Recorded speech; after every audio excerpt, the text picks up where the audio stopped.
Plus, more people are due to appear in court this morning over far-right violence as the Home Secretary is promising action to restore respect for the police.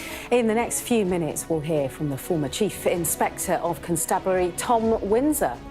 It's Monday, the 12th of August.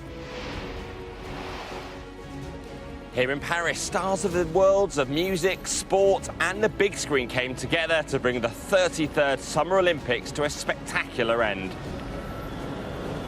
Mission accomplished. Tom Cruise jumps off the roof of the Stade de France in a stunning grand finale. Team GB finished the Games with 65 medals, third behind the US and China, but fewer golds than 4 years ago. Also ahead, we report from inside a prison in northern Syria holding former Islamic State fighters and their families. How many of you? 10, 20, 30? 64 here. 64 people in there. And all of you are Daesh? Yes, all died. The US orders a guided missile submarine to the Middle East and tells an aircraft carrier strike group to speed up its journey. And back here in the UK, we're set for the hottest day of the year so far. But in large parts of the countries, there is still warnings in place too.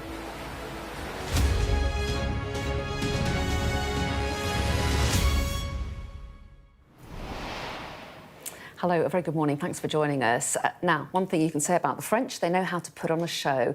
The Paris Olympics are over, but my goodness, they finished it in style. The closing ceremony had flamboyant costumes, flags from every nation, and Tom Cruise jumping off the roof of the stadium.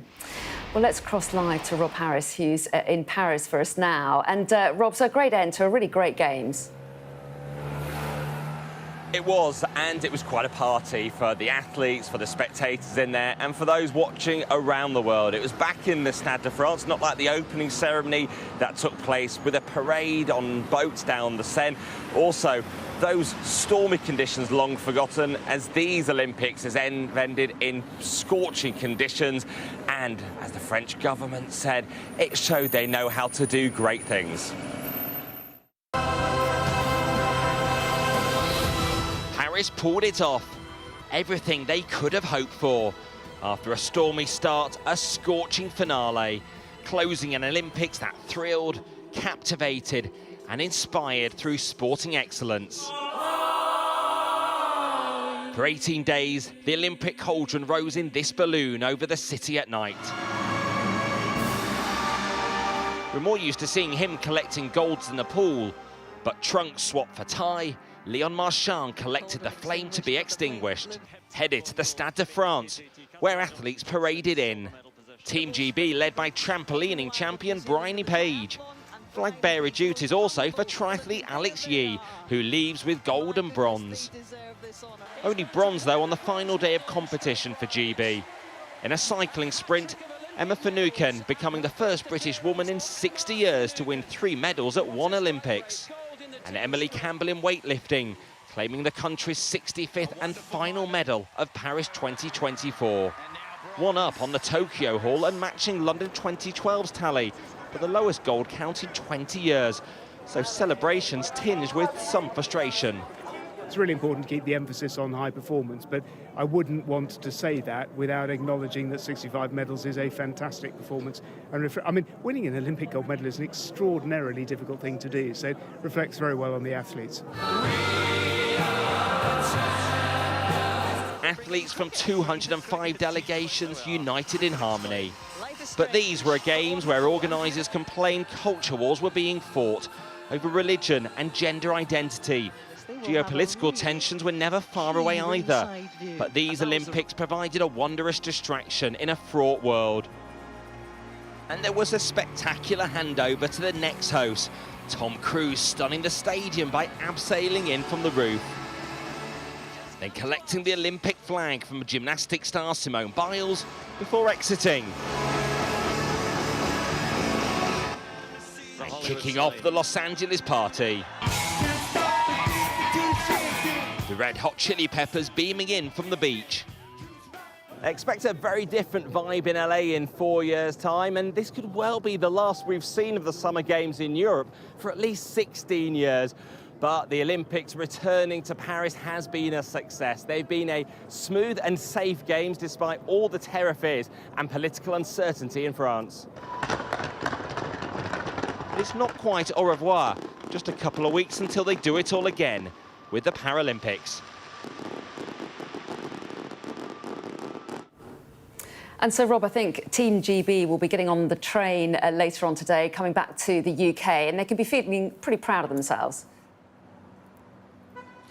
They can. So many medals won, the same as in London 2012. There will be questions over the gold count. It's something that they have acknowledged within the team as being something of a frustration. But these were the Summer Games when Team GB passed 1,000 medals overall at Summer and Winter Olympics, and so many standout moments for them. There was the resurgence in particular in rowing after a disappointing performance in Tokyo. In athletics, they performed better than for many decades with 10 medals, including Keely Hodgkinson with that 800-metre gold, and there were fine margins. Matthew Hudson-Brown coming within hundredths of a second of winning gold in the 400 metres. So it just shows how success and silver can be determined by very small margins. And you know, we saw the new sports here make their debut, like breaking. Not going to be around in LA in 4 years' time. Then there'll be different sports coming to the fore, like even cricket being part of the Olympics once again. And I did mention in the report why the Olympics might take 16 years to come back to Europe. Well, it's LA next, then Brisbane in 2032. And there's quite a tussle underway behind the scenes for who gets the 2036 Games.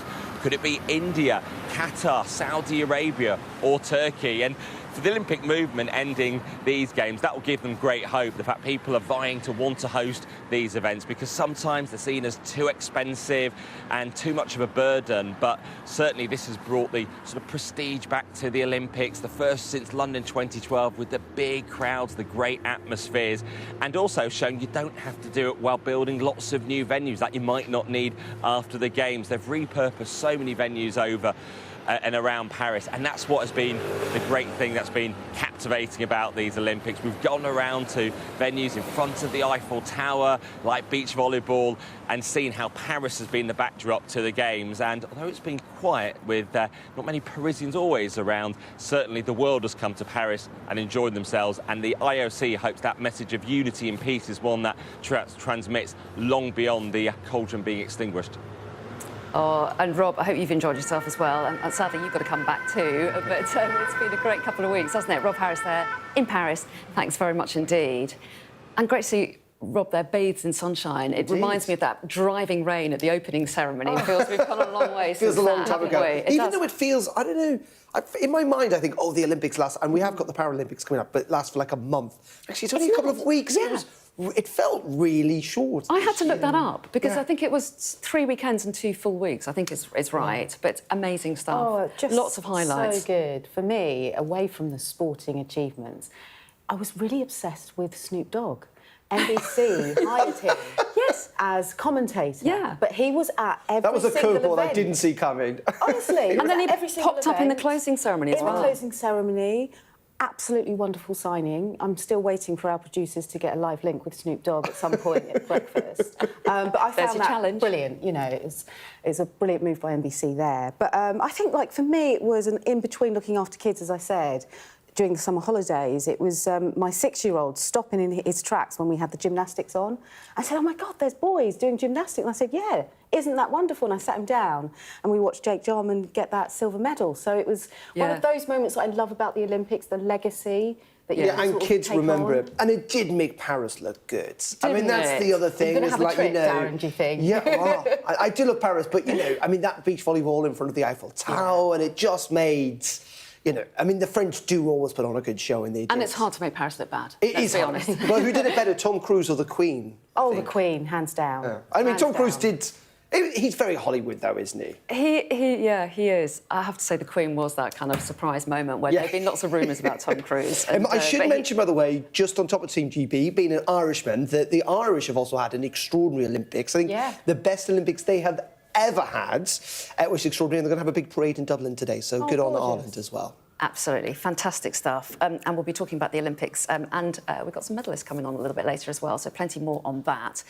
But in the meantime, let's turn to political matters, because more people are due to appear in court this morning over far-right violence, and the Home Secretary, Yvette Cooper, is promising action to restore respect for the police. So, Darren, this is interesting, isn't it? Because she's written in the Telegraph this morning, and she's saying there is a problem with the public's respect of the police. So, yeah, indeed, and I don't think it's necessarily just related to these riots, in the sense that I think we've seen kind of the respect for police for various different reasons, and, you know, they have to take some of the responsibility themselves, has slipped away in recent years. But clearly that did come into focus for a small group of people over the last, 2 weeks or so, in which we did see, you know, people feel that it was absolutely fine to kind of take up, whether it was bricks or paving stones or whatever, and chuck things at the police. And clearly the Home Secretary feels, you know, a line needs to be drawn here and things do need to change. This is what Yvette Cooper's had to say, actually, and in the Telegraph today. She says, "I am not prepared to tolerate the brazen abuse and contempt which a minority have felt able to show towards our men and women in uniform, or the disrespect for law and order that has been allowed to grow in recent years." And she goes on to say, as well as punishing those responsible for last fortnight's violent disorder, we must take action to restore respect for the police and respect for the law. So, you know, how do you do that? It's going to be a long process. Interestingly, of course, we didn't have any violence, thankfully, at all over the weekend. The government do now feel that we have turned a corner. I think we've had over 800 arrests, 350 charged. There will be more court cases today and in the days to come. And I think that's really, really important, in the sense that the government clearly feel that those kind of strong sentences, the very quick action, the fact that people are already in prison, has acted as a deterrent and has brought this to an end. And yet the questions over what happens next in the aftermath of the violent disorder do continue. And a lot of the front pages of the papers actually still continue to focus on this. And let's take you through some of them. The Telegraph goes, as we were saying, with Yvette Cooper's comments. The Home Secretary is saying that the UK riots show a lot of respect for the police, and as Darren was saying there, she vows to restore the public's faith in the law. Meanwhile, the Mail goes with no more rioting in the name of our little girl. Of course, this, you know, comes when we think about the horrific nature of why this all began, and we had, you know, the families effectively, and we've heard this repeatedly actually the last week, do not riot in our name. And, you know, we do not want to see this. Is the last thing we want to see. And, you know, it's just a reminder at the heart of all of this, what we've seen is, you know, families devastated in that horrific attack, and we must not lose sight of that, I suppose. Absolutely, and we must all pay heed to what the parents are saying there. The Guardian as well picks up on the story. They quote the Archbishop of Canterbury. He's been condemning the rioters using Christian symbols to sow hate against Muslims, refugees and asylum seekers. Yeah, and he's very, very strong on this, actually. He talks about how he's very clear about who they are. He says that, you know, this is anti-Muslim, anti-refugee, anti-asylum seeker. It is racist. And he says, stop using the Christian faith. This is not a Christian thing to do. So, you know, quite strong stuff there from Justin Welby. And meanwhile, the Mirror picks up on a similar theme to the Daily Mail and runs a feature about Alice da Silva Agua's funeral and quotes the Chief Constable, Serena Kennedy, saying, "I hope that anyone who's taken part in the violent disorder on our streets in the last 13 days is hanging their heads in shame for the pain that they've caused a grieving family." And, you know, and that headline too, Mummy and Daddy will always, always love you. Yeah, with one of the last pictures. Yeah, indeed. Taken on that day. Yeah. If we look at, I think, the Financial Times, slight change in terms of the story. Oh, we don't have that, but it's about Ukraine, isn't it, and what's happening there. But, yeah, I think, you know, the government, as I say, when it comes to the, you know, there was a moment certainly last week, wasn't there, Anna, last Wednesday, when there was real concern that this violence could gain momentum. You know, the courts clearly took tough action with those 6,000 police officers on standby over the weekend. They are probably almost certainly down. We have to remember the Prime Minister has cancelled his holiday. He is working from Downing Street today. But as I say, the government will be pleased that the riots come to an end. There are bigger questions, though, about some people who did take to the streets peacefully and protest. You know, what grievances do they have? Can the government address those it is not a surprise or coincidence maybe that, some of the stuff that we did see over the last week or so have taken place in the most deprived parts of our country. And then second of all, there's just big question about social media and its role. And the government has already said they are going to look at that. So there are big questions here. But you know what? As I said, we've had a quiet weekend and the government will be very pleased with that. Yeah, and some of those questions I'll be putting to Sir Tom Winsor, the former Chief Inspector of Constabulary. It'd be interesting to get his take on those. But in the meantime, we have had some news in just the last few minutes because the UK, France and Germany have just released a joint statement calling for an immediate end to fighting in the Middle East and for the release of all hostages by Hamas. Now, this comes as the US deploys a missile-guided submarine to the Middle East amid growing concerns that Iran will retaliate against Israel over the killing of a senior Hamas member. Well, let's cross live now to Sky's Middle East correspondent, Alistair Bunkle, who's in Jerusalem for us this morning. Hello to you, Alistair. Give us a sense of just how nervy the atmosphere is there and how great the anticipation of a possible strike. Yeah, I think this could be a very big week for two reasons. Firstly, there is a lot of rumour now swirling around that Iran and Hezbollah will launch attacks within the next 24, 36 hours. The theory that is being put about is that Hezbollah will go first and Iran would follow a few hours later. Now, this is being sourced to Israeli intelligence through various media outlets here. I have to say, there's been a lot of speculation over the last week and a half. Much of it's turned out to be untrue, but there does seem to be a strong feeling within the Israeli government, we're being told, that attack or those attacks could come sooner rather than later. We don't know how, we don't know what they would focus on and exactly how they would play out.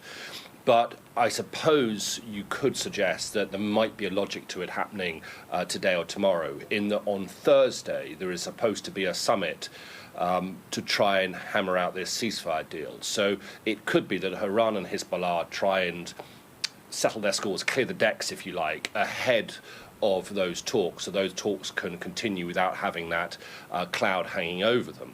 Now, again, I'm sort of quoting rumour, but there is a feeling now that Hamas is willing to do a deal and the Israelis are also willing to do a deal, and there is immense pressure on both sides to make that happen. And we've seen that just again in the last half an hour or so with that joint statement from the British, from the Germans and from the French. Not really saying much new, but again, just driving home now how all these major nations, whether it's in the West or in the Middle East, feel that the time has come to finally have a ceasefire.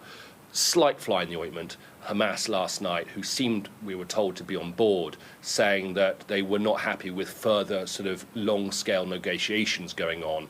They want the Biden plan, they say, the one that was approved by the UN Security Council. We'll see whether Benjamin Netanyahu also agrees with that. OK, Alistair, a week to watch. Thanks very much indeed. So, Leah's now got the rest of the day's main stories. Thank you very much. I wasn't expecting to see you this morning, but a great pleasure to have you here. I wasn't expecting to see you this morning, but, it's a lovely surprise for both of us. Absolutely. Thanks, Anna. Thanks so much. Hundreds of people from villages to the northeast of Athens have been evacuated after wildfires broke out in the area. Local fire officials say more than 400 firefighters, 110 fire engines and a large number of volunteers are involved in the operation to contain the spread of the blaze, which is 22 miles away from the Greek capital. French police have been searching for a British hiker who has reportedly gone missing near the French Pyrenees. Officials say 67-year-old retired doctor Tom Doherty was last heard from on Tuesday. Police have been searching the area with sniffer dogs and a helicopter since about Wednesday. A pilot has died after a helicopter crashed into the roof of a hotel in Australia. The crash happened during the early hours of the morning at the Doubletree Hilton in Cairns City, Queensland. Authorities say the building was evacuated and that there were no reported injuries on the ground. Police say they're continuing to investigate and try to establish the cause of the crash. The government are proposing to double the amount of compensation given to customers who receive a poor service from their water company. Now, the new proposals also outline plans to introduce automatic compensation payments for those who are issued boil notices or when water providers fail to conduct meter readings or installations as promised. Environment Secretary Well, they hope the action will turn the tide on the destruction of the waterways, they say. Now, it's been nearly 10 years since the Islamic State embarked on the slaughter and kidnap of thousands of Yazidis. What followed was a 5-year global coalition to crush their stronghold, which saw thousands of extremists detained and imprisoned in secret detention centres. Well, Sky News has been given rare access to a prison in northeast Syria where Islamic State extremists and their children are held. Alex Crawford reports. Dangerous work has got more risky in northeast Syria. The Kurdish-led SDF troops are often attacked. So they take no chances. There's a big convoy moving us through the Deir ez-Zor region. The Islamic State has never really gone away, so say the Kurdish authorities. And the ISIS ethos, ideology and desire for them in this region is still very much alive. It's an area still pitted with scars left over from the US-led international coalition to crush the extremists, and an area now feeling the effects of the war in Gaza. The SDF say there are ISIS sleeper cells operating in and around the towns here in Deir ez-Zor, and they're fighting a war of militias. Militias backed by Iran in the east and others backed by the Syrian regime in the west. Another indicator that the war in Gaza is having many more unforeseen, unpredictable consequences. Baghouz was the last stand of ISIS, the last sliver of territory they held after a 5-year global coalition to crush them. Tens of thousands of IS fighters and their families were captured here and taken to detention camps and prisons. They're still being held here, and we're given rare access to an ISIS prison. We've been told that we're not allowed to film anything, we're not given permission for, we're not allowed to talk to anyone. The location has to remain secret, and we're closely guarded. Other ISIS prisons have been attacked and raided to free the detainees. The cells we view are chosen for us. We're told these are some of the most dangerous ISIS prisoners. But many insist they were captured after being trapped in ISIS territory, and human rights groups say there's little access to the judicial process here. One prisoner beckons us over. Hello, I can't speak with you. We're not supposed to interact, but the prisoners take the opportunity. How many of you? 10, 20, 30? 64 here. 64 Yes. people in there? Yes. And all of you are Daesh? Yes, all Daesh. No. And you're there forever? Always Daesh. For life? Inside for life? Yes. Or can help me going to my home. How can I help you? I am since 70 years and half in the jail. I am going to the jail, my age 70 years. The prisoners being held in this region come from nearly 60 different countries, and more than half are children. Many of the young boys are taken to centres where the authorities try to de-radicalise them. The SDF has repeatedly said it doesn't have the resources to securely maintain these confinement centres or the prisons, nor the detention camps. Many are here for years. This boy's been here for more than 4. He was 10 when taken to Syria by his mother and her new husband, who turned out to be ISIS. Now, like all of them here, he feels forgotten, with no hope of getting out or going home. No one's asking, like, okay, these kids they're so-called extremists, and I don't know what they're calling us, cubs of the caliphate and stuff like that. No one's coming by to see and ask, oh, have they changed? Who's being good, who's not good, stuff like that. They're just putting everyone in one category and saying, okay, these are just kids of ISIS, and that's it. He's from Trinidad, and there are about 20 other nationalities in this centre. Only 4 have been repatriated.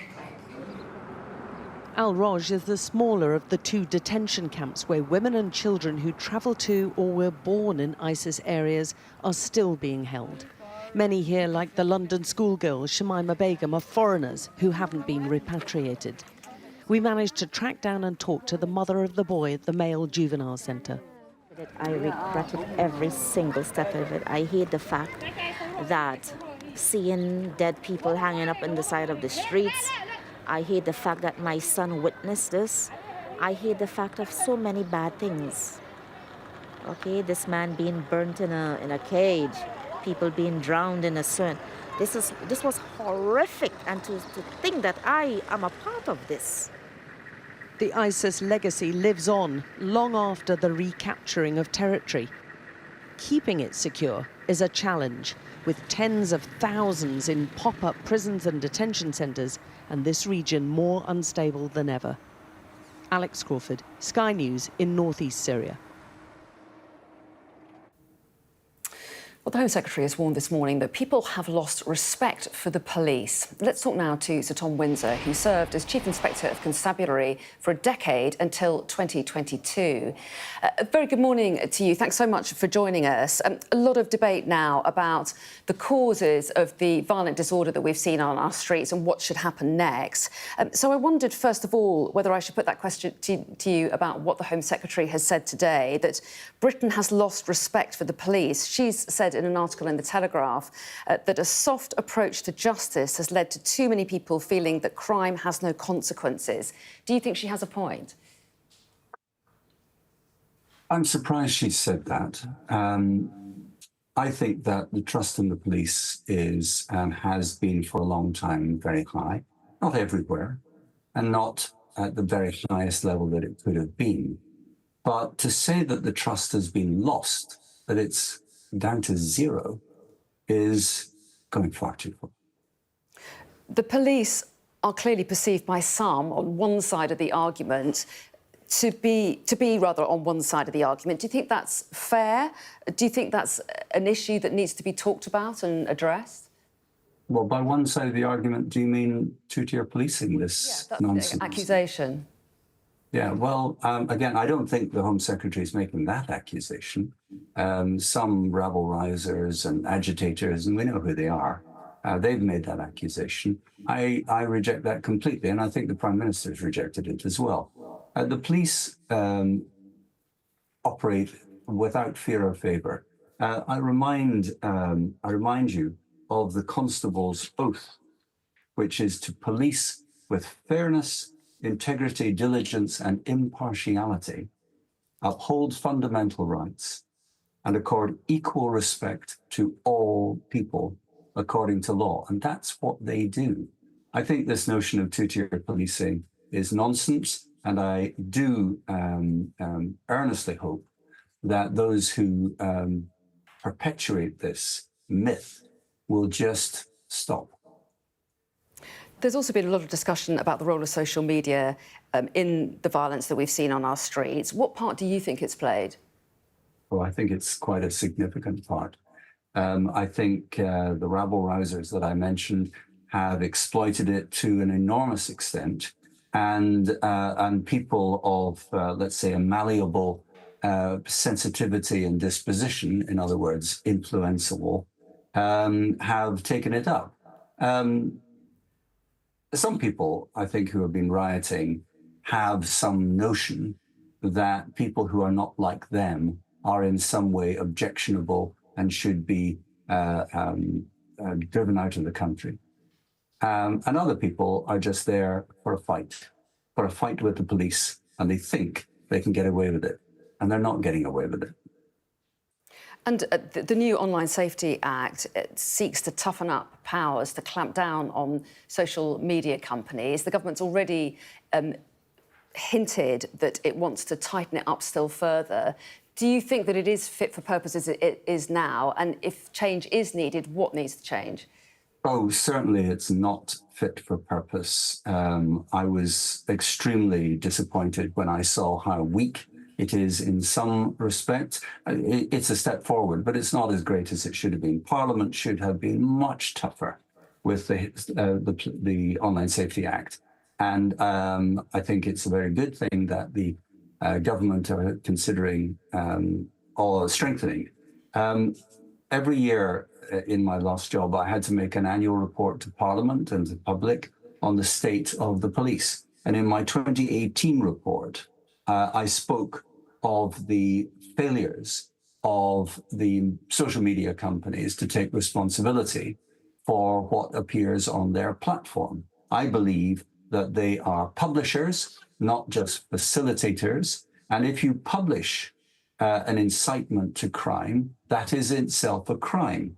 And the Online Safety Act, doesn't go far enough in terms of criminalizing the content in the hands of the publishers. Yes, it's a crime to incite racial hatred and encourage violence online by the authors of the post, but not the publishers of the post. I think that needs to change because these social media platforms are significant pieces of public infrastructure.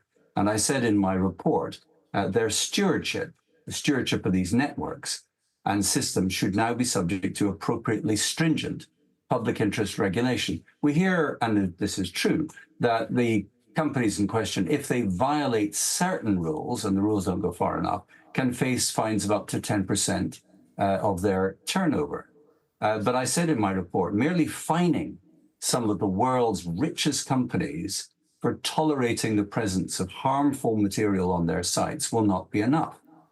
There should be criminal liability for senior managers, and that should be at the heart of the regulation.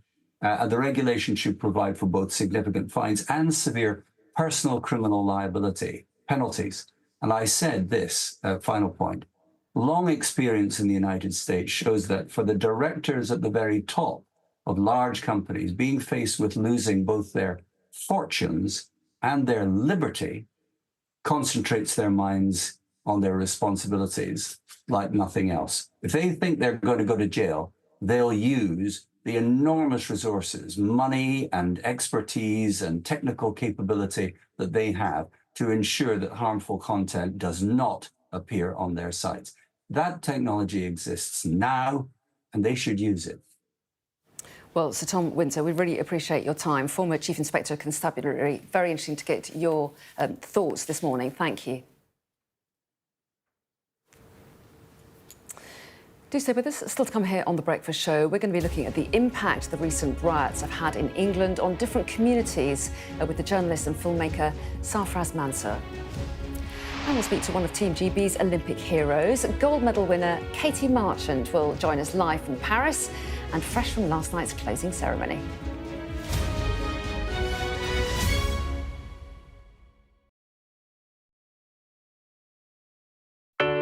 I'm Lisa Dowd and I'm Sky's Midlands correspondent. We can reveal that the driver who hit Harry Dunn is 42-year-old Anne Sakoulas. Just met the president and we never thought we'd get this far. This is what they're up against, is back-breaking work. Water levels are dropping, but no one knows what impact further rain will have. What would you do if this place wasn't open? We take you to the heart of the stories that shape our world. It's really scary. In this community, I'm told that everybody knows someone affected by COVID. Change seems tantalisingly close in this corner of the UK. This is my patch, my specialism. It's also my home.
So let's return to the Olympics, shall we? While we still can. We're going to talk about the closing of this 2024 Olympic Games.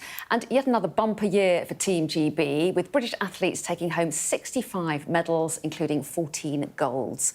And there were congratulations from some very famous faces. Greetings, loved ones. From all of us watching at home, congratulations to Team GB. Well done on all you've achieved. You've been an inspiration to us all. Hey Team GB, we are so proud of you. Congratulations. Your performances have been absolutely fantastic. You have been amazing. Thank you so much for everything. These memories will last a very long time.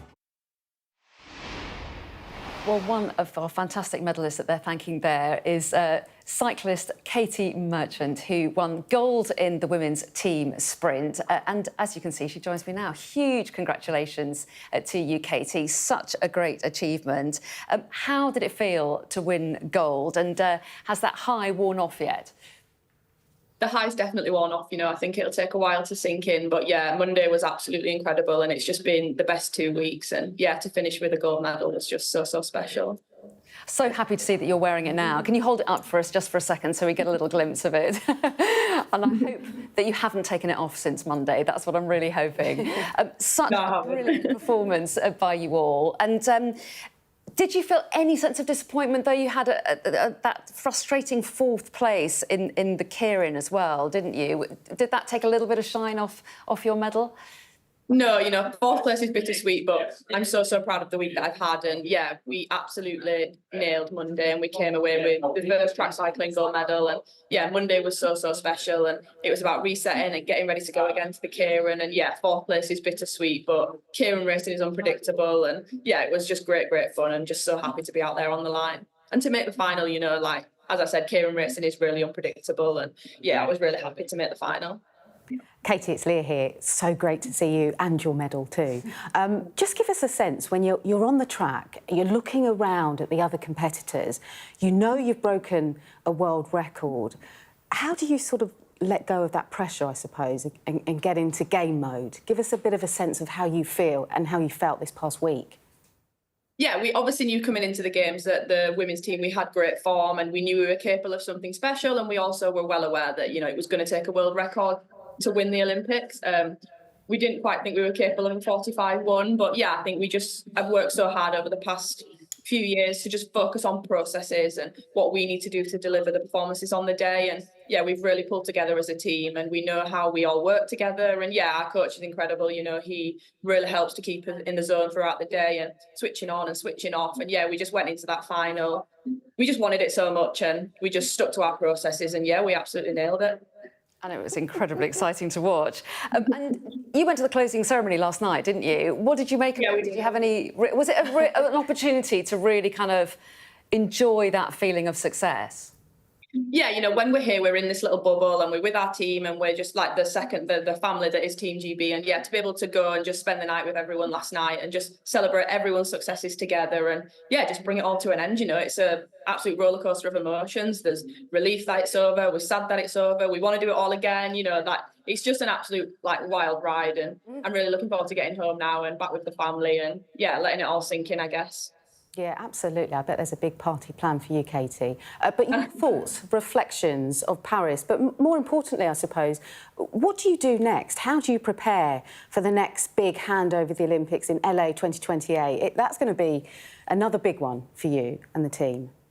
Yeah, for sure. You know, it's always the same. You go to an Olympic Games and, you know, I've done 3 and you think, how can the next one top it? And it just always does.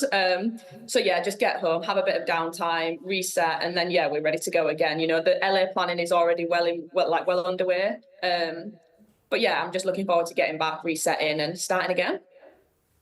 Well, yeah, I mean, have a good trip home. I've got a lovely image of you still wearing your medal, unloading the groceries and hoovering the front room. But, Katy, I hope you don't take it off anytime soon, but really lovely to talk to you. I will. Congratulations once again. Thank you. Thank you.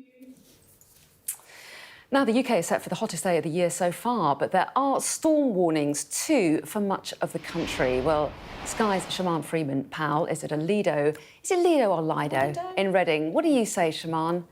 I say Lido, you say Lido, I don't know. Anyway, I say Lido. Is it Lido? I'll try and remember that. Anyway, talk us through the weather, because it is going to be pretty hot out there, isn't it?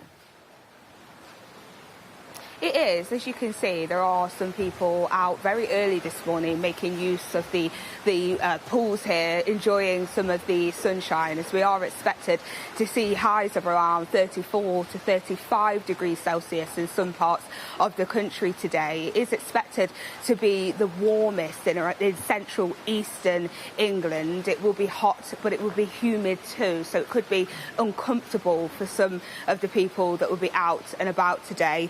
In London, in East Anglia and in the home counties, they will experience warm weather too.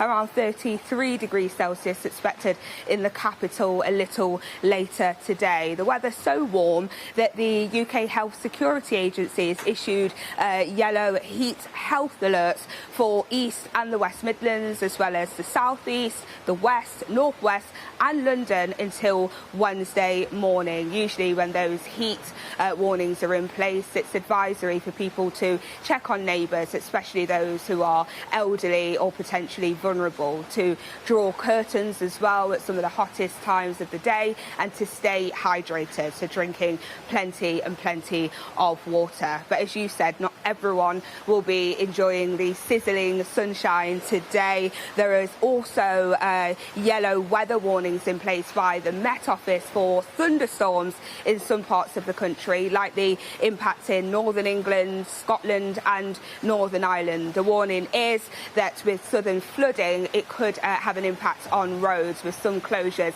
expecting. So anyone that may be planning for the summer holidays, the advice is to just check whatever journeys you're doing to make sure that you are okay to do so, and to stay hydrated and prepared for some really hot weather.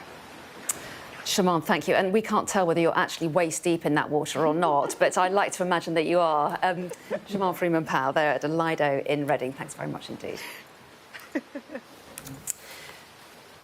Now, Ukraine and Russia are blaming each other for a fire at the Zaporizhzhia nuclear power plant, which has reportedly damaged a cooling tower. It comes as the Ukrainian invasion of the Kursk region continues, the largest offensive on Russian soil since the war began. Well, Ukrainian units launched the operation on Tuesday morning, and by Wednesday, they'd advanced by as much as 10 kilometres or 6 miles into Russia. The Institute for the Study of War has geolocated footage of Ukrainian forces in these locations and verified images showing prisoners of war being taken at border checkpoints. On Friday, video emerged appearing to show Ukrainian soldiers in control of a Gazprom facility in the town of Sudza. Well, 6 days in, this map shows that Ukrainian forces are largely holding their position, while Russia has evacuated 76,000 of its people. Reports in Ukraine suggest that troops have now entered the region of Belgorod. Well, Sky News hasn't been able to independently verify a video showing soldiers in the village of Poros. Our security and defence editor, Deborah Haynes, reports. Russia says the damage was caused by debris from a Ukrainian missile shot out the sky by Russian air defences. Such destruction, a daily occurrence in Ukraine because of Moscow's munitions. Not so familiar, though, for these people in Russia's Kursk region. Residents overnight spoke about what happened. About 3 or 4 cars were burning. People, children were crying, running out of the house. The Kremlin says more than 75,000 people have been evacuated from the border area since Ukrainian troops started invading the territory 6 days ago. Russian state television broadcast images from a camp set up in Kursk city. One evacuee offered a sense of the confusion. We closed the gate and rushed through the gardens. No one knew where. We ran out. Where should we go? What should we do? Went along the street and there was a boom. What should we do? Footage from Russia's defense ministry showed its troops trying to repel the assault. But Moscow is not calling the shots. Ukrainian commanders have said nothing publicly about their plans. However, images widely circulated on social media, though not confirmed by Sky News, purport to show Ukrainian troops gaining ground. It's not known when this was filmed. Snippets of unofficial video offer the only clues to what's happening. One analyst says Ukraine is using a form of unconventional warfare to strengthen its hand ahead of the US election in November. It's impossible for Ukraine to be only in strategic defense because without asymmetric actions, not non-standard action, let's say, it will be very difficult, very tough after American elections in 2025 for Ukraine to keep, let's say, positions, especially if new United States president will call for negotiations. In a new development, Ukraine's president shared images of a blaze at a Ukrainian nuclear power plant under Russian occupation. He accused Russia of starting the fire, but a pro-Moscow official blamed Ukrainian shelling. On the outskirts of Kyiv, fresh horror from Russia's war. In the rubble, a little boy and his father killed by debris from a downed Russian missile. A reminder of why Ukraine is fighting back. Deborah Haynes, Sky News. Still to come here on The Breakfast Show, I'll be joined by the journalist and filmmaker Sarfraz Manzoor to talk about the impact of the recent riots in England on communities across the country.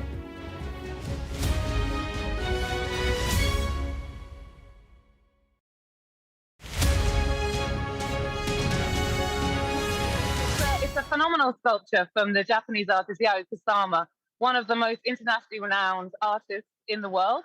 And it's her first permanent artwork in the UK, here in London. So the piece is a series of 4 incredible arches that have this rhythmic serpentine twisting kind of form to them, right outside of the Elizabeth Line station, the new exit here at Liverpool Street. And it's part of the Crossrail Art Programme. So it was a programme of doing huge artworks along the central London section of the Elizabeth Line, and today this is the final work that's being unveiled. It's a really incredible, engaging work from an incredible artist.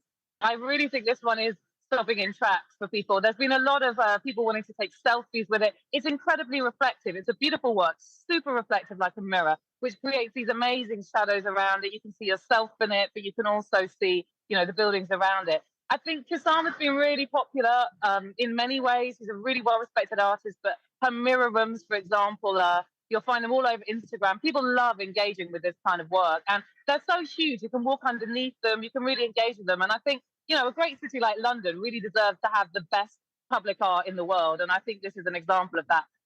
Well, this work, in fact, was from the Crossrail Art Foundation. So this was specially set up for the Elizabeth Line as a sort of once-in-a-generation opportunity, which means TfL, there's no public funding towards this work. It was co-funded by City of London Corporation and British Land. So it's a really interesting example of bringing in private money to make great public work. But of course, I also think it's really important that we have that mix of public funds and private funds that come together to make our cities incredible. It's what great cities are all about. But this work, 0 to TfL.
So we were just hearing a short while ago about how the weather is looking very warm here, certainly in the south, a little bit of rain due to come, but it doesn't look quite like that in the United States. Let's just show you some of the latest pictures coming out of there.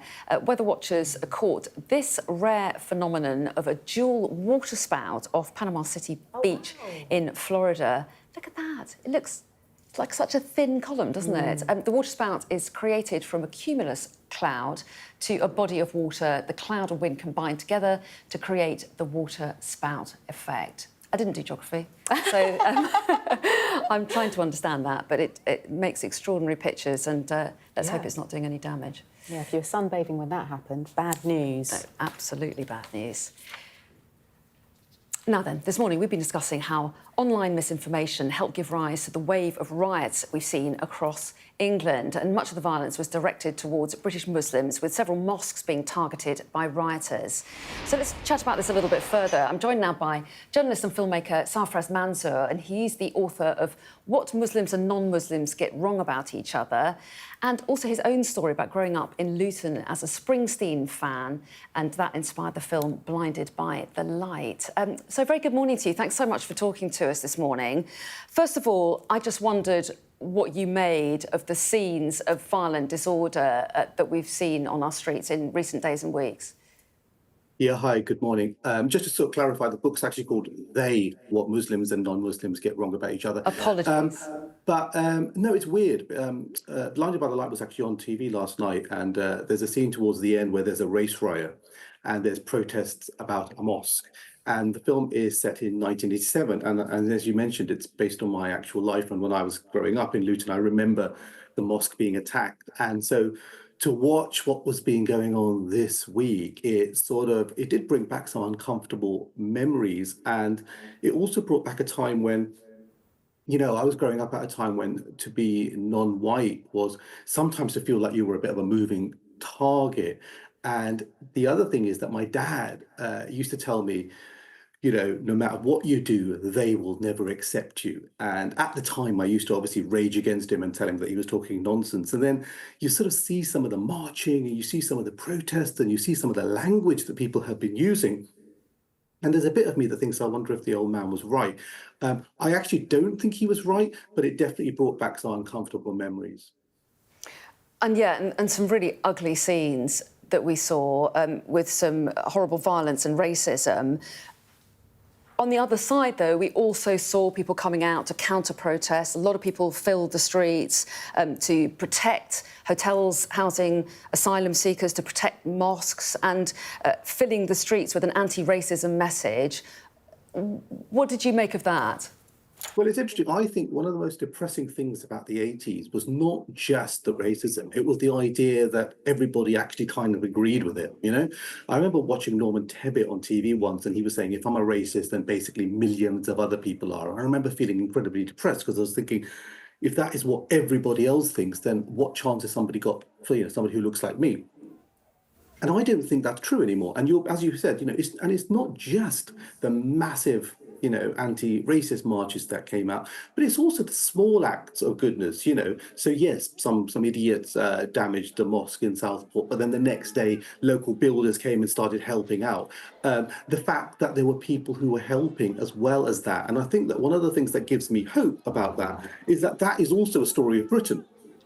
And we don't want to just overly focus on just the rioters and those people who protested, because actually there was lots and lots of people who didn't. And the phrase I kept thinking of actually was Kamala Harris, whose slogan in America is, you know, we're not going back. And I felt like, you know, there are some dodgy parallels and some worrying parallels with the past, but actually a lot has changed. And most of what has changed is for the best.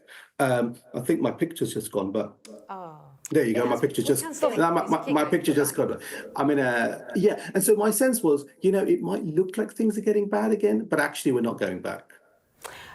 Safar, it's Leah here in the studio. I think last week was the first time, and I'm 42, where I was messaging people from my family to say, get home safe, make sure, you know, you leave work early if you can. And it's that situation where we're at, that black and brown people for, you know, much before these riots, were having to look out for each other in that way. How do we move forward? How do we find the heroes in this story? Because that's what I look for, and the hope, despite having to make sure that in 2024 we're sending messages to say, look, just be careful.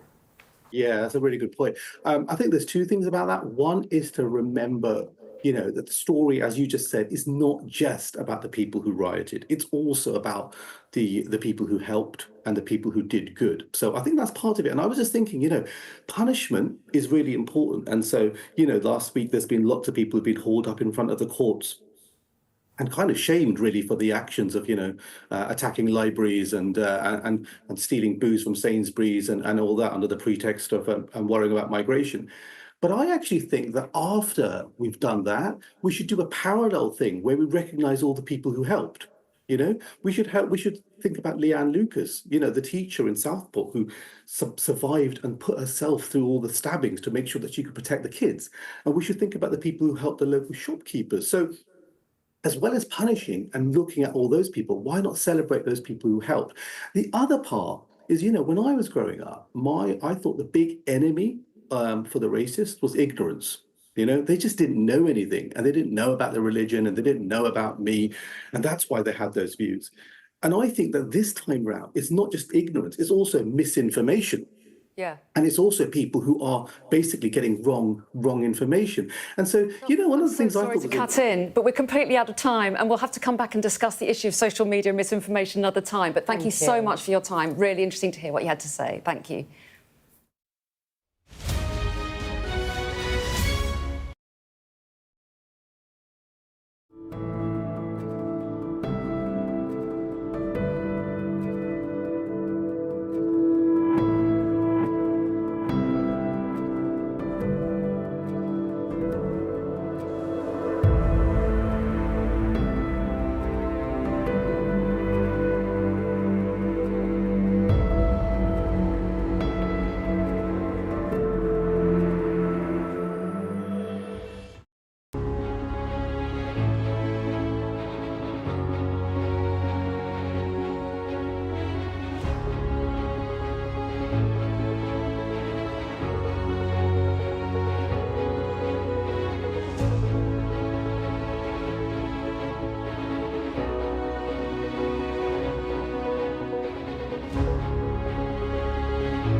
Hello, a very good morning. It's 8 o'clock. Coming up on today's programme, Paris says au revoir to the Olympics with a spectacular closing ceremony. And in the next few minutes, we'll talk about the legacy of these Olympic Games with a French diplomat.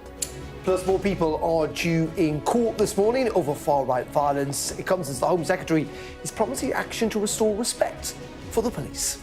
It's Monday, the 12th of August. Here in Paris, stars of the worlds of sport, music and the big screen came together to bring the 33rd Summer Olympics to a spectacular end. Mission accomplished. Tom Cruise jumps off the roof of the Stade de France in a stunning grand finale.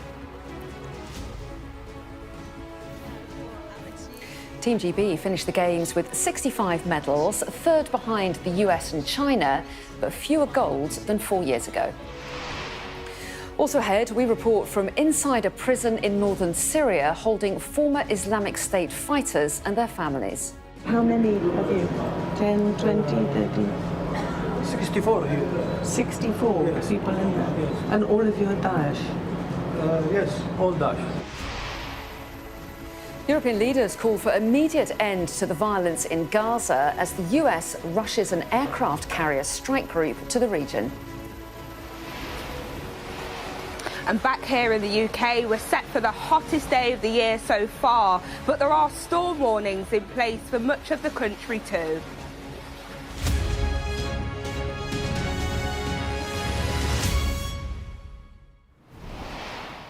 Hello, a very good morning. Thanks for joining us. Now, one thing you can say about the French, they know how to put on a show.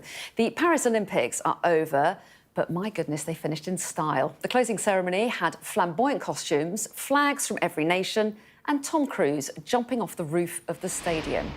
Well, let's cross to Rob Harris, who's in Paris for us this morning. So, Rob, it was a really great ending to a really great Olympics.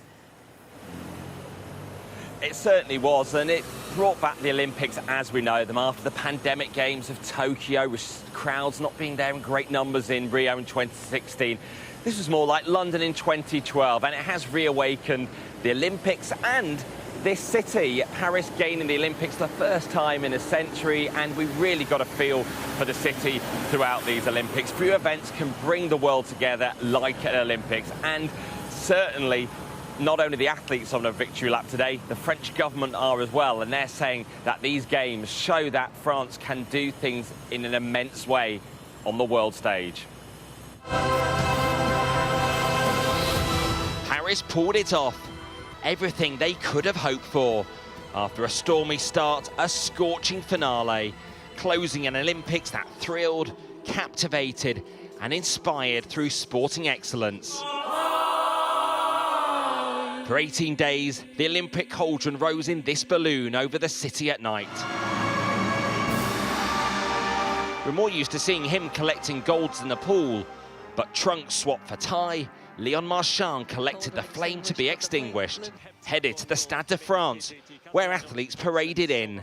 Team GB led by trampolining champion Bryony Page. Flag bearer duties also for triathlete Alex Yee, who leaves with gold and bronze. Only bronze, though, on the final day of competition for GB. In a cycling sprint, Emma Finucane becoming the first British woman in 60 years to win 3 medals at one Olympics. And Emily Campbell in weightlifting, claiming the country's 65th and final medal of Paris 2024. One up on the Tokyo haul and matching London 2012's tally, but the lowest gold count in 20 years. So celebrations tinged with some frustration. It's really important to keep the emphasis on high performance, but I wouldn't want to say that without acknowledging that 65 medals is a fantastic performance. And winning an Olympic gold medal is an extraordinarily difficult thing to do, so it reflects very well on the athletes. Athletes from 205 delegations united in harmony. But these were games where organisers complained culture wars were being fought over religion and gender identity. Geopolitical tensions were never far away either, but these Olympics provided a wondrous distraction in a fraught world. And there was a spectacular handover to the next host, Tom Cruise stunning the stadium by abseiling in from the roof. Then collecting the Olympic flag from gymnastics star Simone Biles before exiting. kicking off the Los Angeles party. The Red Hot Chili Peppers beaming in from the beach. Expect a very different vibe in LA in 4 years' time, and this could well be the last we've seen of the Summer Games in Europe for at least 16 years. But the Olympics returning to Paris has been a success. They've been a smooth and safe games despite all the terror fears and political uncertainty in France. It's not quite au revoir, just a couple of weeks until they do it all again with the Paralympics. So, Rob, Team GB due to get the train back to the UK today, but they can go home feeling really proud, can't they? Yes, they matched the medal haul from London 2012. These are highs that they weren't used to in the past. Think back to Atlanta in 1996 with 1 gold medal, and there is scrutiny over the fact that there's 14 golds produced here rather than golds in their 20s as we've seen at recent Olympics. But now Team GB are hitting the 60 threshold of medals for 4 consecutive games, so up there as a sporting superpower. And it's showing that the investment is producing the goods, because more than £350 million is invested by UK sport in Olympic and Paralympic sport, a lot of it coming through from the National Lottery, and it's all designed to try to gain this prestige through sport on the world stage. So certainly they'll be asking questions, how can they convert some of those silvers into golds? But there are such fine margins, thinking back to Matthew Hudson-Smith in the men's 400-metre final, losing by hundredths of a second, and it just shows how close these medals can be determined by. But in athletics, 10 medals were won, including 1 in every one of the relays. GB was resurgent in rowing, and new medals in things like trampolining, and Team GB are still the only ever country to have won a gold medal at every single Summer Olympics, dating back to 1896, and these were the Olympics that Team GB passed 1,000 medals across all Summer and Winter Olympics. So they're heading back, and France will have a slight bit of a breather before the Paralympics, and things will get going again when perhaps even Parisians who left the city for these Olympics, perhaps to escape the busyness and road closures, will be back for the Paralympics, and they'll be hoping there's a ticket boost as well for them, as these venues, such elegant venues around the Eiffel Tower and other parts of the city centre, will get another showing as the Paralympics comes to town. And then attention will shift to LA, and people are already looking further down the line, as I've highlighted the fact that the Summer Games might not be back in Europe potentially until 2040 at the earliest, because there's such big demand and interest in the 2036 Games, which are yet to be awarded, from Turkey, India, Qatar and Saudi Arabia. So the Olympic movement will be hoping that these Games show there is a bright future, one where you don't necessarily have to invest a lot in venues, although that's still a big part of Olympic projects. Yeah, there's still so much to look forward to, isn't there, Rob? And I think we will be talking to you again, so you don't have to wave goodbye to the Arc de Triomphe behind you just yet. But for the moment, Rob, thanks very much indeed. And I do feel quite sad that it's over, though. It has been such a joyful experience. It felt really short. Yeah. It has. It seems to have gone by very, very, very quickly. I know, and yet there are faces at the closing ceremony last night that you were thinking, oh, Alex Yee, of course, I'd forgotten that amazing triathlon finish where he came from behind and got the gold. So that you quite quickly forget some of those incredible moments. I really love the fact that the closing ceremony was in the Stade de France, because the opening ceremony with the rain on the Seine River, it didn't quite work for me. But in the stadium, that's the traditional place, opening ceremony, I feel, should be, and it just worked. It worked really well. Like you say, seeing the Team G medalists and competitors. And so happy. Always good to have a Hollywood hero jumping off the roof. Yeah. I think, he didn't quite do as well as the Queen, but, got pretty close. Tom Cruise, there he is, landing in. I think a few things really... first of all, the French will be very pleased with how this went. There were real concerns, weren't there, leading up to this, about the possibility of terror attacks. We know security was insanely tight, and France has obviously politically had quite a difficult year. Yeah. So this seems to have brought the country together, which is really nice. That's true, and President Macron will probably hope that some of that shine rubs off on him. He's now got to face the music with the politics in the country, hasn't he? Well, just speaking about politics, it's really interesting to listen to what Rob was saying about how the UK, compared to Atlanta in '96, and how well UK sport is now doing. And actually, you know what? We don't do this often. Sometimes we should thank politicians. That's kind of largely down to John Major, who specifically brought in the National Lottery to raise money for sport in the mid-90s. And, you know, sometimes it takes decades for this to come through. And it is. It's now starting to have a real, or has had a real impact, actually. And we saw so many medalists thank that money, thank the National Lottery and that source of money. Yeah, absolutely.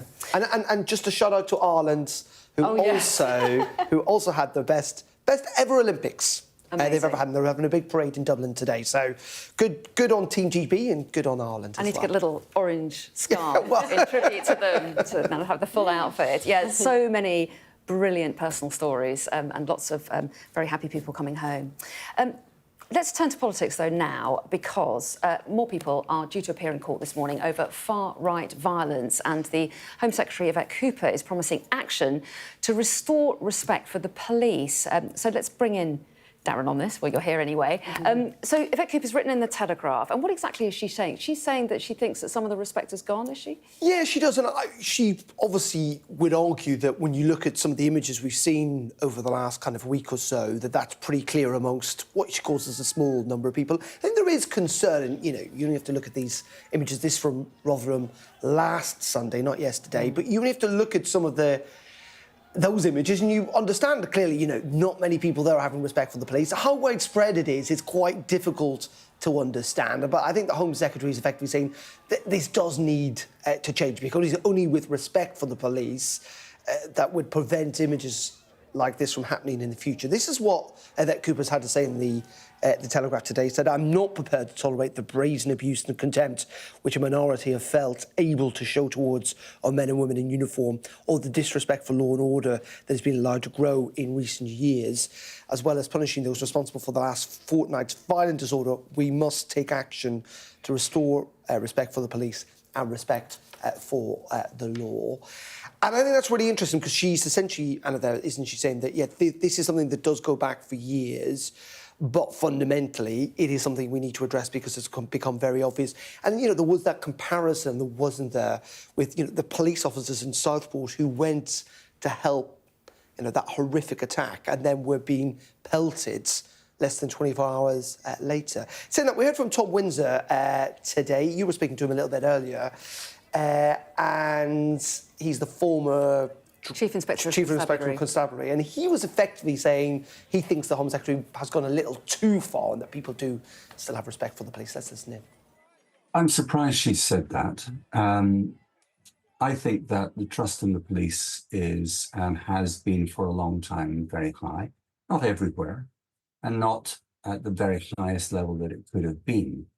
But to say that the trust has been lost, that it's down to zero, is going far too far. The top line of all of this, though, is, aside from this discussion around policing today, is that we've had, nearly 900 arrests now, over 300 people charged. Those are going to carry on today and in the week ahead. The government really do feel that kind of quick justice, if you like, has really stopped these protests. We didn't see any violence over the weekends. And I think there is a sense that we have turned the corner now. Interestingly, though, Keir Starmer has still cancelled his holiday, so he is still working today, we think, from number 10. But the government are hoping now that a line has been drawn. But there are still wider questions of some of the causes, potentially, of all of this and the role of social media, and big political questions the government have to face at some point in the future. Yeah, lots of questions about what happens next. OK, Darren, thanks very much indeed. Now then, let's get the rest of the day's main news, shall we? Yes, thanks, Anna. Well, the UK, France and Germany have released a joint statement calling for an immediate end to fighting between Israel and Hamas and for the release of all hostages. Sky's Middle East correspondent Alistair Burkill is live for us in Jerusalem this morning. Good to see you, Alistair. Give us a sense of the mood where you are about any kind of pending retaliation. Well, it's been, well over 10 days now since those two assassinations, and everybody has been waiting for the response from Hezbollah and Iran. And the wait has been part of the psychological tactic. They've admitted as much to keep everybody guessing what's going to happen. There are very strong rumours now that there might be attacks in the next 24 hours. The theory is that Hezbollah would start, and a few hours later, Iran would follow up. We'll see what happens. There's been so much speculation around. A lot of it has not turned out to be true so far, but I suppose that there might be a logic in Iran and Hezbollah carrying attacks sooner rather than later to clear the decks, to settle scores, if you like, before ceasefire talks are due to take place on Thursday. And there's a lot riding on those ceasefire talks, and there's a lot of expectation as well on those ceasefire talks. There's been huge diplomatic pressure put on by the Americans, the Qataris and the Egyptians, and that letter, that joint letter this morning from the British, the Germans and the French, putting their weight behind it as well. Rumours around that Hamas are prepared to accept a deal. They released a statement last night saying that they want to accept the deal that was put forward by President Biden and then approved by the UN Security Council.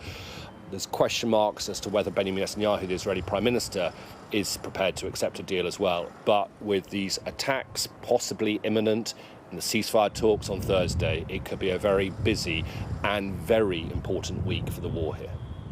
Okay, Alistair, thank you. We'll keep a watch on this for viewers. Elsewhere, hundreds of people from villages to the northeast of Athens have been evacuated after wildfires broke out in the area. Local fire officials say more than 400 firefighters, 110 fire engines and a large number of volunteers are involved in the operation to contain the spread of the blaze, which is 22 miles away from the Greek capital. French police have been searching for a British hiker who has reportedly gone missing near the French Pyrenees. Officials say 67-year-old retired doctor Tom Doherty was last heard from on Tuesday. Police have been searching the area with a sniffer dog and a helicopter since Wednesday. A pilot has died after a helicopter crashed into the roof of a hotel in Australia. Now, the crash happened during the early hours of the morning at the Doubletree Hilton in Cairns City, Queensland. Authorities say the building was evacuated and there were no reports of injuries on the ground. Police say they're continuing their investigation to try and find out what caused the crash. Now, it's been nearly 10 years since the Islamic State embarked on the slaughter and kidnap of thousands of Yazidis. What followed was a 5-year global coalition to crush their stronghold, which saw thousands of extremists detained and imprisoned in secret detention centres. Well, Sky News has been given rare access to a prison in northeast Syria where Islamic State extremists and their children are held. Alex Crawford reports. Dangerous work has got more risky in northeast Syria. The Kurdish-led SDF troops are often attacked. So they take no chances. There's a big convoy moving us through the Deir ez-Zor region. The Islamic State has never really gone away, so say the Kurdish authorities. And the ISIS ethos, ideology and desire for them in this region is still very much alive. It's an area still pitted with scars left over from the US-led international coalition to crush the extremists, and an area now feeling the effects of the war in Gaza. The SDF say there are ISIS sleeper cells operating in and around the towns here in Deir ez-Zor, and they're fighting a war of militias. Militias backed by Iran in the east and others backed by the Syrian regime in the west. Another indicator that the war in Gaza is having many more unforeseen, unpredictable consequences. Baghouz was the last stand of ISIS, the last sliver of territory they held after a 5-year global coalition to crush them. Tens of thousands of IS fighters and their families were captured here and taken to detention camps and prisons. They're still being held here, and we're given rare access to an ISIS prison. We've been told that we're not allowed to film anything that we're not given permission for, we're not allowed to talk to anyone. The location has to remain secret, and we're closely guarded. Other ISIS prisons have been attacked and raided to free the detainees. The cells we view are chosen for us. We're told these are some of the most dangerous ISIS prisoners. But many insist they were captured after being trapped in ISIS territory, and human rights groups say there's little access to the judicial process here. One prisoner beckons us over. Hello, I can't speak with you. We're not supposed to interact, but the prisoners take the opportunity. How many of you? 10, 20, 30? 64 here. 64 yes. people in there? Yes. And all of you are Daesh? Yes, all Daesh. And you're there forever? All we Daesh. For life? Inside for life? Yes. Or you can help me? going to my home. How can I help you? I am since 70 years and half in the jail. I am going to the jail, my age 70 years. The prisoners being held in this region come from nearly 60 different countries, and more than half are children. Many of the young boys are taken to centres where the authorities try to de-radicalise them. The SDF has repeatedly said it doesn't have the resources to securely maintain these confinement centres or the prisons, nor the detention camps. Many are here for years. This boy's been here for more than 4. He was 10 when taken to Syria by his mother and her new husband, who turned out to be ISIS. Now, like all of them here, he feels forgotten, with no hope of getting out or going home. No one's asking, like, okay, these kids they're so-called extremists, and I don't know what they're calling us, cubs of the caliphate and stuff like that.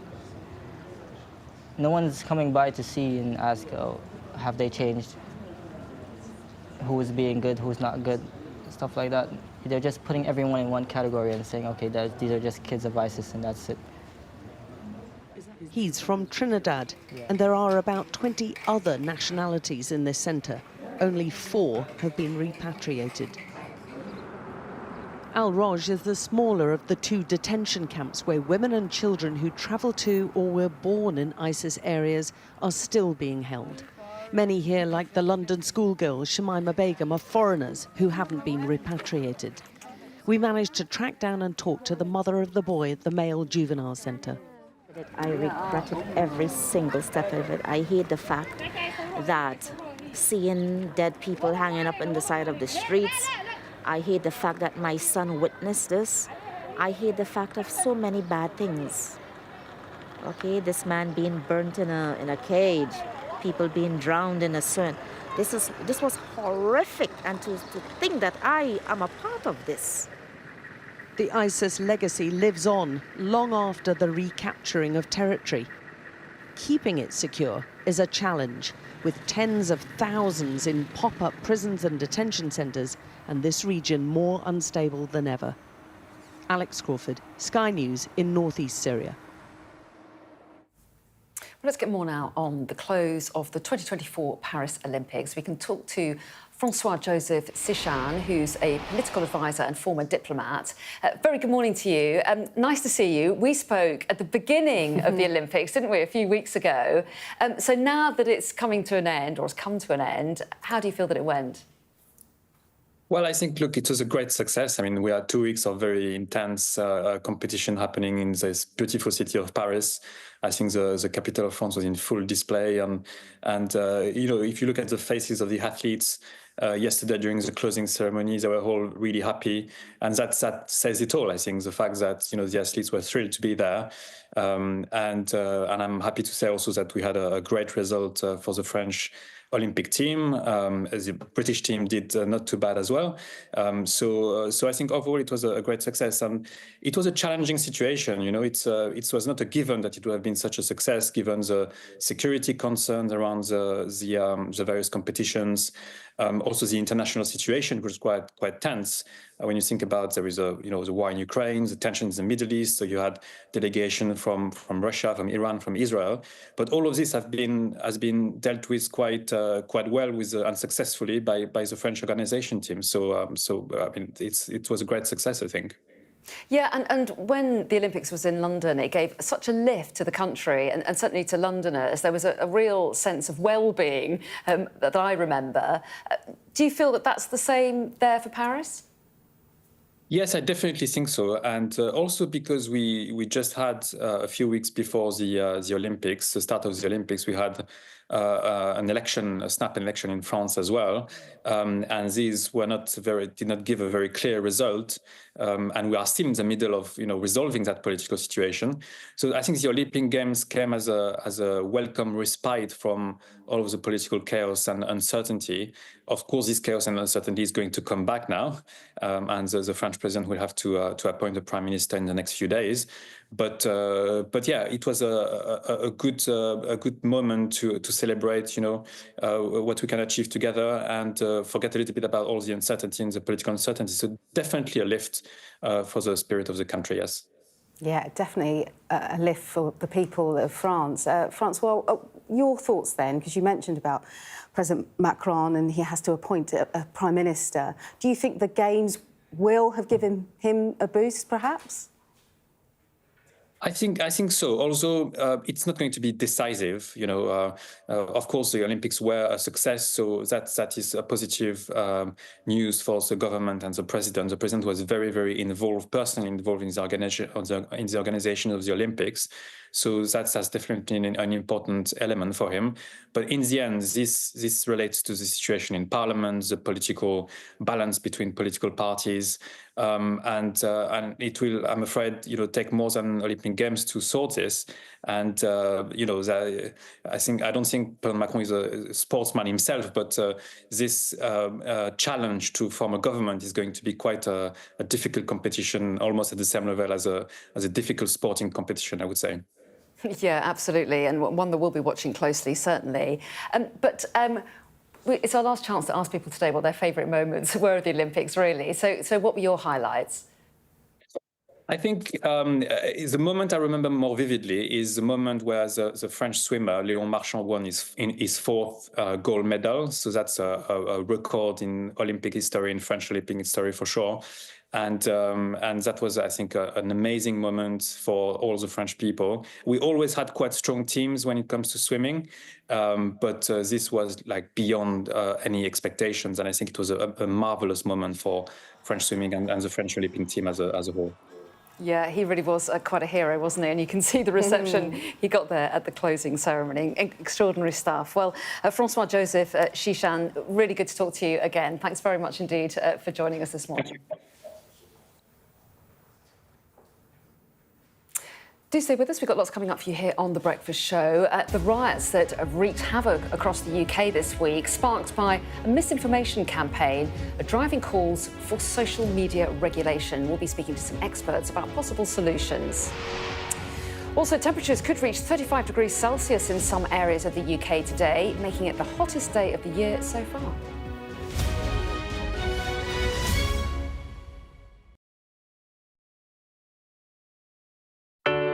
I'm Lisa Dowd and I'm Sky's Midlands correspondent. We can reveal that the driver who hit Harry Dunn is 42-year-old Anne Sakoulas. Just met the president and we never thought we'd get this far. This is what they're up against, is back-breaking work. Water levels are dropping, but no one knows what impact further rain will have. What would you do if this place wasn't open? We take you to the heart of the stories that shape our world. It's really scary. In this community, I'm told that everybody knows someone affected by COVID. Change seems tantalisingly close in this corner of the UK. This is my patch, my specialism. It's also my home.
Welcome back to The Breakfast Show. In a moment, we're going to be talking about how the riots have changed or should change Britain. First, we've got the top stories. Thank you very much, Anna Jones. Well, the Olympic Games have come to an end in Paris with a spectacular closing ceremony featuring an abseiling Tom Cruise. That did actually happen, and performances from the Red Hot Chili Peppers and Billie Eilish. Team GB ended the Games on 65 medals behind only the US and China. More people are due to appear in court this morning over far-right violence. The Home Secretary, Yvette Cooper, warned this morning that people had lost respect for the police. Well, former Chief Inspector of Constabulary, Sir Tom Winsor, told us that he was surprised by her comments. The UK, France and Germany have released a joint statement calling for an immediate end to fighting between Israel and Hamas and for the release of all hostages. With tensions high, the US has announced the deployment of a guided missile submarine to the Middle East and has ordered a carrier strike group to hasten its transit to the region. And temperatures could soar to 35 degrees in some parts of the country today, which would make it the hottest day of the year so far. Now, misinformation about the suspect in the Southport attack led to days of protests and far-right riots across the country. More than 700 people were arrested. Yeah, the government now says it wants to educate young people over how to spot what the Education Secretary called putrid conspiracy theories. We'll have more on that in a moment, but first, our People and Politics correspondent Nick Martin reports. The riots were in part fuelled by a dangerous digital deception. Lies, rumours and often misinformation spread like wildfire on social media. And with children as young as 13 being charged in connection with the disturbances, the government now wants youngsters as young as 5 to learn in the classroom how to spot real from fake. There's clearly been a great deal of disinformation on social media. I think social media is a force for tremendous good in terms of what it allows people to do in communication, but there are risks involved as well. Now, my colleague Peter Kyle, the Science and Technology Secretary of State, has met with social media companies who are playing their bit as part of this in terms of labelling and fact-checking information that now exists out of there. The courts have cracked down hard on rioters, but also those who incite violence online. 28-year-old Jordan Parler on the left and 26-year-old Tyler Kay are thought to be the first people to be jailed for encouraging rioting online. Both men urged people to target hotels housing asylum seekers. Parler was sentenced to 1.5 years. Kay got 3 years. Across the country, multi-faith gatherings have been taking place in an attempt to counter the division caused by the disruption. Division in communities and online. That minority has created that feeling of what it was like in the 70s and 80s for somebody like myself of being scared to go out. And those images and those feelings and that dread has been reborn. And we want to really squash it out as quickly as possible. Violent disorder, clearly whipped up online, that is also a crime. The government has social media platforms in its sights as incitement spreads, and the ex-owner Elon Musk seems to be limbering up for a fight.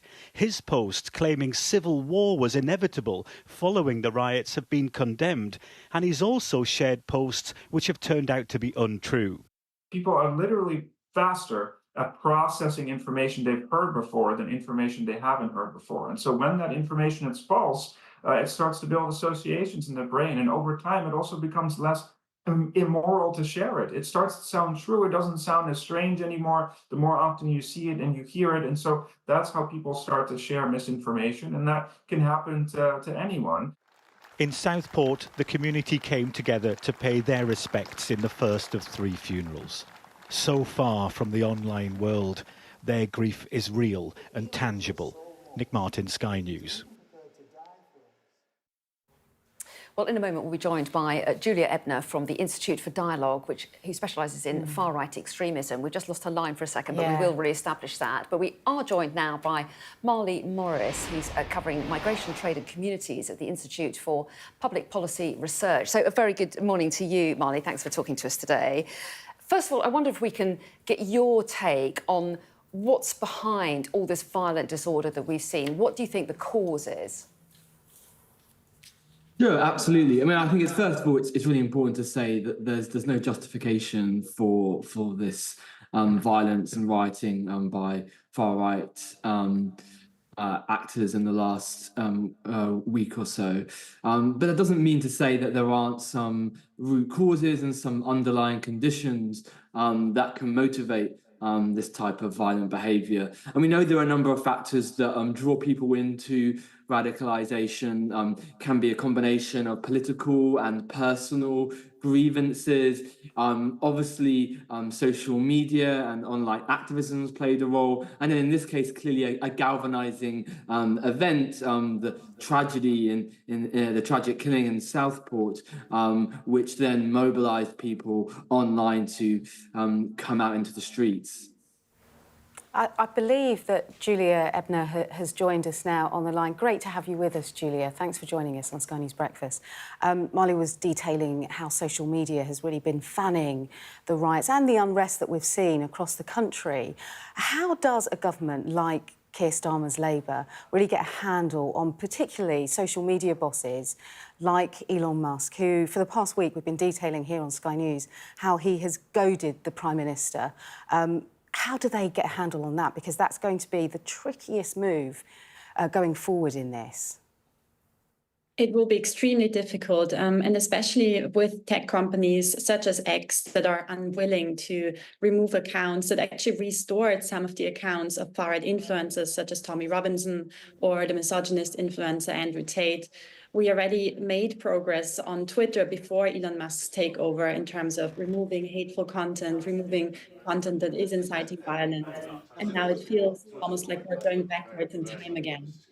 So it's definitely a very tricky moment now, and it will be decisive to see what happens next, and also whether enough pressure can be put on companies such as X that also have their headquarters in the US, because other countries have tried already to hold X accountable for the content.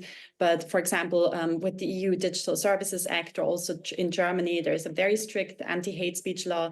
These governments have tried to hold Elon Musk accountable for the content on X, but so far it's not been very successful. And of course, there's a whole different topic as well, which is more around the algorithms and the infrastructure of the tech platforms, where it's not just X, but also all the other tech platforms that still have a very fundamental problem in the way that they promote hateful or apocalyptic content, where it just can really spread at rapid speed, as we could see in the events of the last couple of weeks.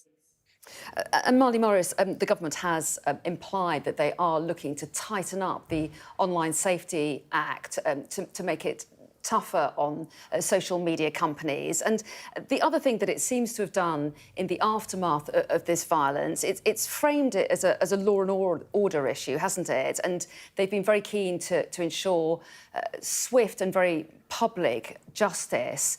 Do you think that's been the right approach?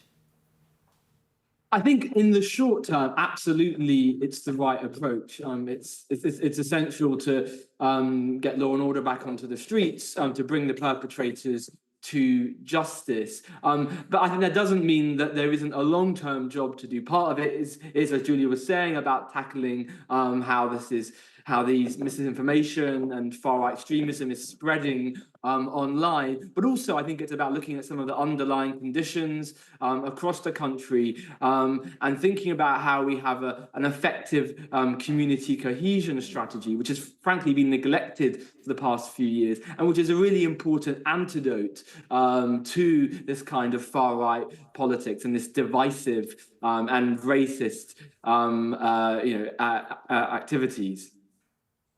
Julia, your thoughts on, there will be people watching that say, hang on a second, we need to be able to speak freely, and free speech is an issue, and online we've seen that explode incredibly. Absolutely. It's a very difficult balance to get right. And I think it's very important that we do, of course, keep free speech alive. But at the same time, it should be unacceptable to spread hateful views to the extent that they actually limit other people's freedom of speech. So I think freedom of speech is, of course, always relative, and it should only reach up until the point where someone else's freedom of speech is infringed because they feel intimidated, they feel unable to speak up because they feel targeted by, for example, racist or anti-minority hatred. So I do think that it will be very difficult to strike that balance, especially when it comes to policy options. I think more importantly, it's also really necessary to tackle some of the underlying identity dynamics or group dynamics that we're seeing also now manifest themselves in the UK. We've seen in other countries how hyperpolarization, how dangerous that can be to community cohesion, and how the online spaces also contribute to that. And I think what we see now with the protests as well is that there is, or with the riots, is that there is a further polarization and splintering of the UK. And I think that is extremely dangerous, and is definitely something where we should also definitely think very strategically about what needs to be done in the long run to reverse some of these effects, or to prevent our social cohesion from completely falling apart. And Marley, picking up on that, how polarised a country do you think we are? How divided are we? And what can be done to pull people together? Yeah, I mean, I think it's important to note that the vast majority of people absolutely reject the violent actions of the past week. And we saw, last week, a strong response from communities coming out to counter and to protest against far-right violence. But that isn't to say that there are divisions. And as I've said, there has been this neglect of a cohesion strategy in recent years. And there's a lot more I think we can do to bring people together, bring different communities together across our country, and to strengthen that resilience to the narrative that far-right extremists peddle. And I think what we've seen is this narrative, which I think is really unhealthy, of based on this grievance that there are somehow different ways that the police or the state treats different communities. And I think trying to counter that, building a political narrative on the government, as well as a cohesion strategy, is really important, because I think it's both of those things at once. It's bringing people together, but it's also about calling out, far-right misinformation and narratives, particularly when the government has a voice and can help to dispel this misinformation and to build a different story about bringing our country together. Yeah, really interesting stuff. Marley Morris and Julia Ebner, really interesting to see what kind of debates might be framed in the weeks ahead. But thanks very much indeed for your thoughts. We really appreciate it. Thank you. Now, the Pentagon has confirmed that a second US naval strike group is being deployed to the Middle East. The announcement comes amidst growing concerns about a major confrontation between Israel and the Lebanese militia Hezbollah. For months now, there have been daily exchanges of fire across the border. Our international affairs editor, Dominic Waghorn, has this report from Haifa in northwestern Israel. In Israel's deserted north, where town after town lies empty. So the kibbutz were 1,100 people. There is today maximum 100. So it's a bit like a ghost town. It's a ghost town, yeah. One of the very few who've stayed behind, Eyal Dror showed us what the others have fled. 1,000 children. A direct hit on the high school in his kibbutz by a Hezbollah rocket. They hit it in noontime, in the time that the school normally open. You can see the damages here and nearby a house, badly damaged by another. It sprayed it with shrapnel. Yes. You can see the villages of Lebanon. And the enemy, just over the border, a mile away on higher ground. Maybe now there is a sniper standing there, just aiming. He's watching us. We are a mile from there. Like many Israelis, Eyal is hugely frustrated that Israel's been forced to evacuate so much of its own territory. I think it's a huge mistake. I do know that the IDF is striking Hezbollah and the IDF is causing damage. It is not enough. We could have done more in order not to normalize unnormal situation. Hezbollah has fired 7,500 rockets at Israel since October the 7th. Some intercepted, others, like this one, 2 days ago, getting through.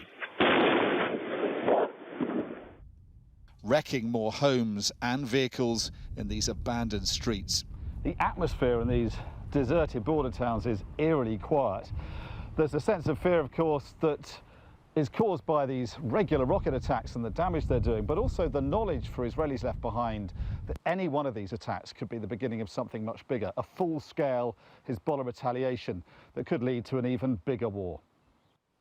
10 months after they abandoned their homes, 60,000 Israelis have not returned to the north. Among those who stayed on at a deserted shopping mall, we heard sentiments shared by many here. It's bad, it's scary. We went to the shelters. Of course, they should have attacked Hezbollah a long time ago. There is mounting pressure on both sides of this border for escalation. An unstable and violent status quo has somehow held for 10 months, but could at any point still give way to a much wider war. Dominic Waghorn, Sky News, in the north of Israel. We're just going to give you, bring you these pictures, live pictures from northern Athens. More than 400 firefighters, 110 fire engines, as well as a large number of volunteers are involved in this operation to contain the spread of wildfires just outside the Greek capital. And it does feel there, doesn't it, that every summer there is one part of the world that is experiencing really wildfires suffering. with very high temperatures and lots of very dry earth and trees. So efforts underway there to try to put out those fires.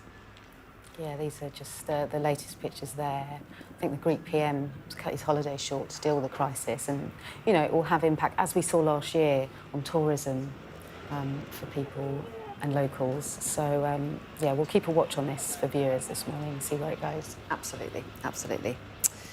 In the meantime, still to come here on The Breakfast Show, we've got some hot weather here too, so we're going to be asking what's causing it. We're going to be speaking to a meteorologist.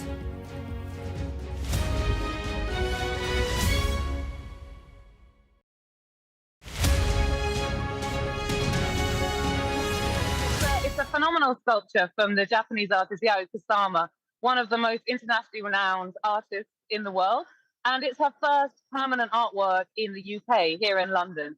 So the piece is a series of 4 incredible arches that have this rhythmic serpentine twisting kind of form to them, right outside of the Elizabeth Line station, the new exit here at Liverpool Street. And it's part of the Crossrail Art Programme. So it was a programme of doing huge artworks along the central London section of the Elizabeth Line. And today, this is the final work that's being unveiled. It's a really incredible, engaging work from an incredible artist. I really think this one is stopping in tracks for people. There's been a lot of people wanting to take selfies with it. It's incredibly reflective. It's a beautiful work, super reflective like a mirror, which creates these amazing shadows around it. You can see yourself in it, but you can also see, you know, the buildings around it. I think Kusama's been really popular in many ways. She's a really well-respected artist, but her mirror rooms, for example, you'll find them all over Instagram. People love engaging with this kind of work, and they're so huge. You can walk underneath them. You can really engage with them. And I think, you know, a great city like London really deserves to have the best public art in the world, and I think this is an example of that. Well, this work, in fact, was from the Crossrail Art Foundation. So this was specially set up for the Elizabeth Line as a sort of once-in-a-generation opportunity, which means TfL, there's no public funding towards this work. It was co-funded by City of London Corporation and British Land. So it's a really interesting example of bringing in private money to make great public work. But of course, I also think it's really important that we have that mix of public funds and private funds that come together to make our cities incredible. It's what great cities are all about. But this work, 0 to TfL.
Now, today, in the UK, it could be the hottest day of the year so far. Let's find out a little bit more about what is in store. We can talk to the Met Office meteorologist, Alex Burkill. A very good morning to you, Alex. And I have to say, it's not often that I leave the house at 4 o'clock in the morning and I don't need a jumper.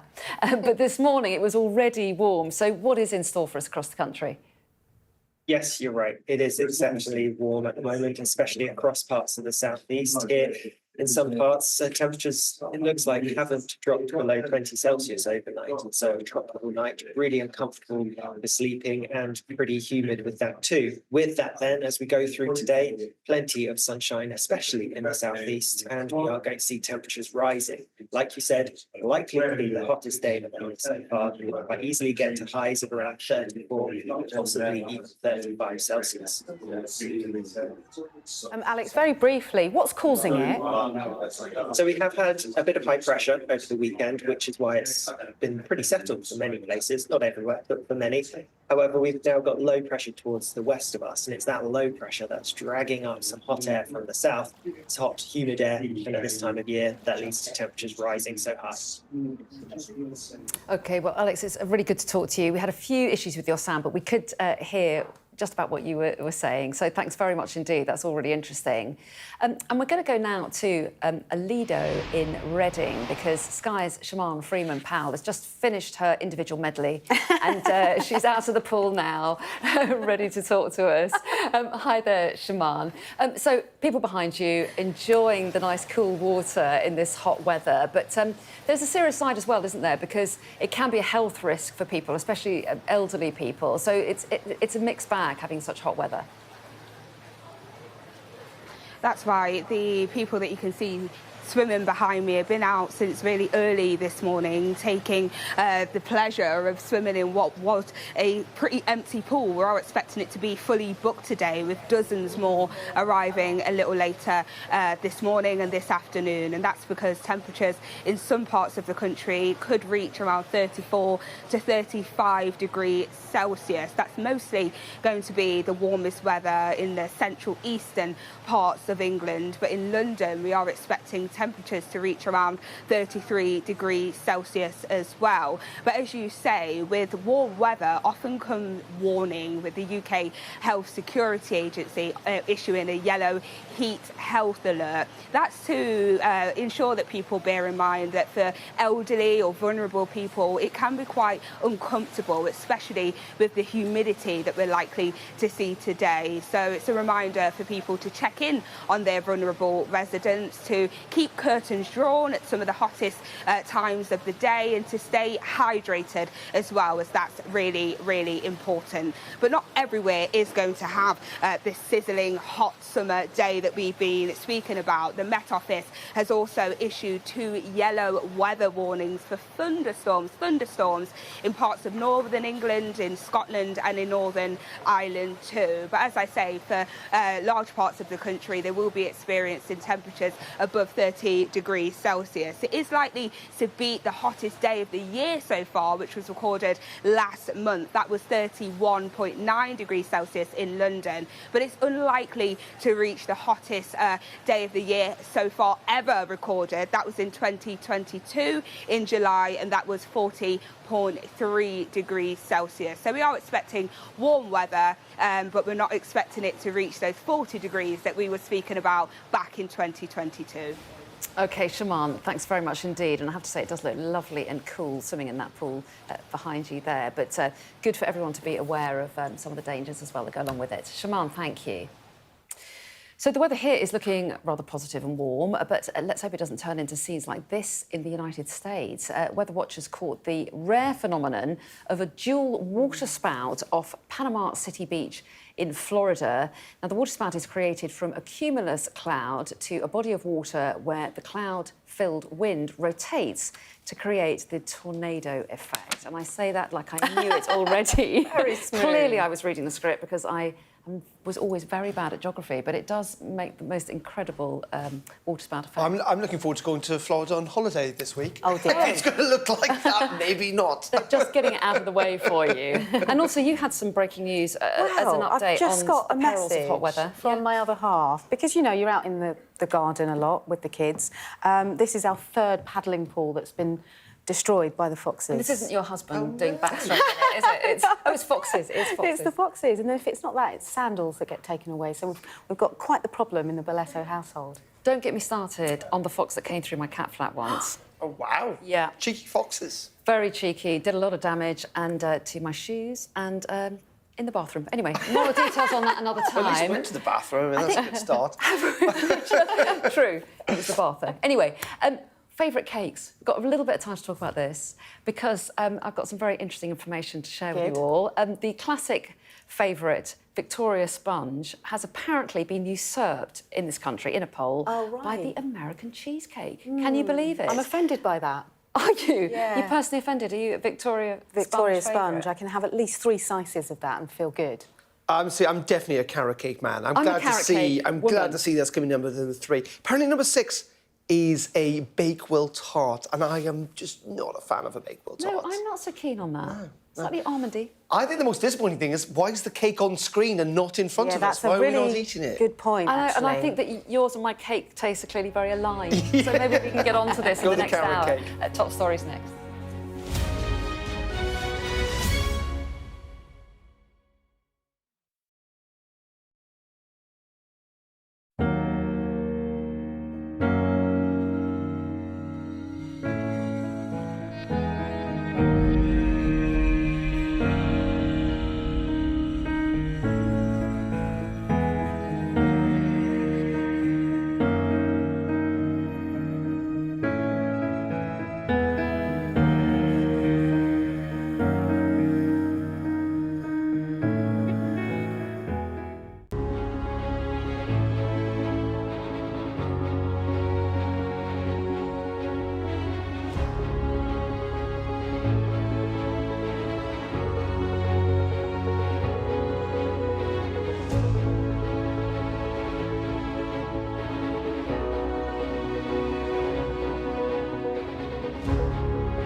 Hello, a very good morning. It's 9 o'clock. Coming up on today's programme, Paris says au revoir to the Olympics with a spectacular closing ceremony.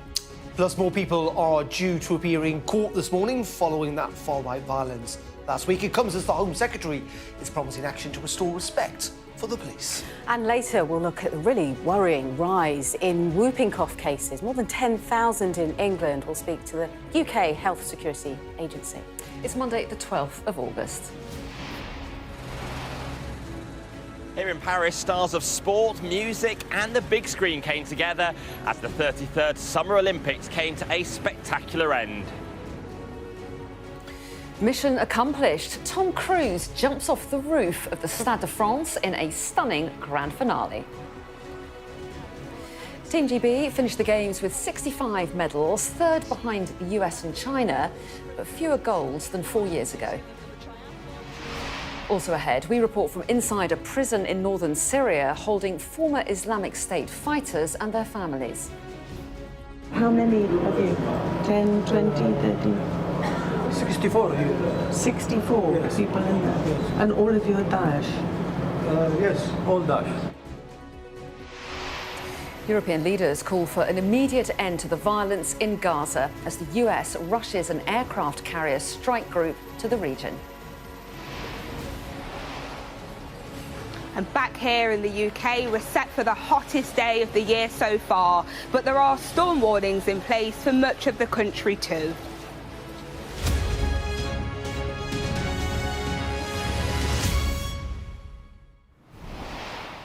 Hello, a very good morning. Thanks so much for joining us. Now, one thing that you can say about the French, they know how to put on a good show. The Paris Olympics are over, but my goodness, they finished it in style. The closing ceremony had flamboyant costumes, flags from every nation, and Tom Cruise jumping off the roof of the stadium. Well, let's cross live to Paris now. Rob Harris is there for us. And Rob, it feels really sad that it's all wrapped up now, but it really has been a fantastic Games, hasn't it? Yes, after spending so long building up to this game since being awarded them in 2017, there's great anticipation. A lot of concerns as we've been reporting on building up to the Games about security and how they would cope with staging a Games right in the heart of the city of Paris. But the elegant venues have been shown off and the Olympic vibe has returned after the pandemic Games of Tokyo, sparse crowds of Rio. And it felt quite a bit like London 2012 with the exuberance all across this city, and certainly the message the French government are trying to get across is the fact that this is showing that this country can produce immense shows.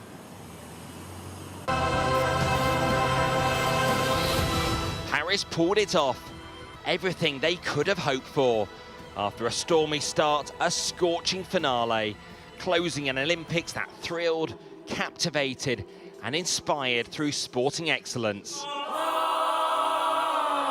For 18 days, the Olympic cauldron rose in this balloon over the city at night.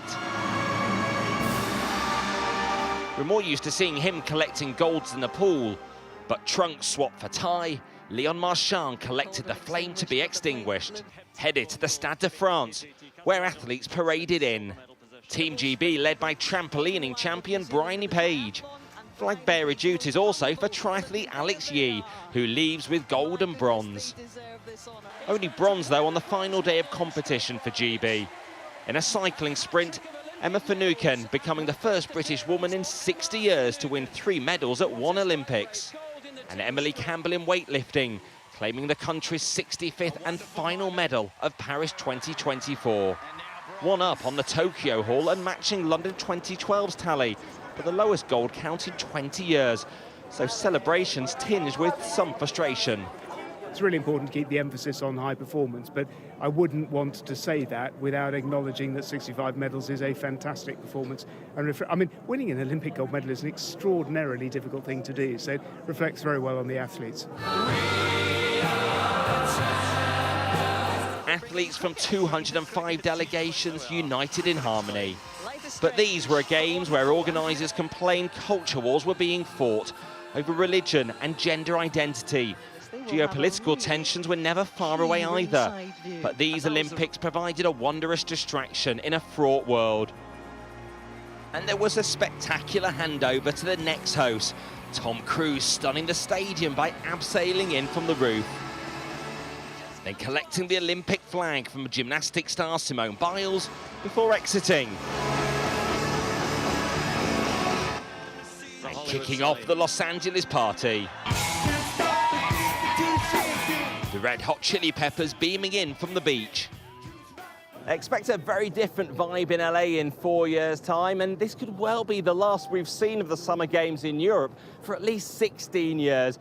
But the Olympics returning to Paris has been a success. They've been a smooth and safe games despite all the terror fears and political uncertainty in France. It's not quite au revoir, just a couple of weeks until they do it all again with the Paralympics.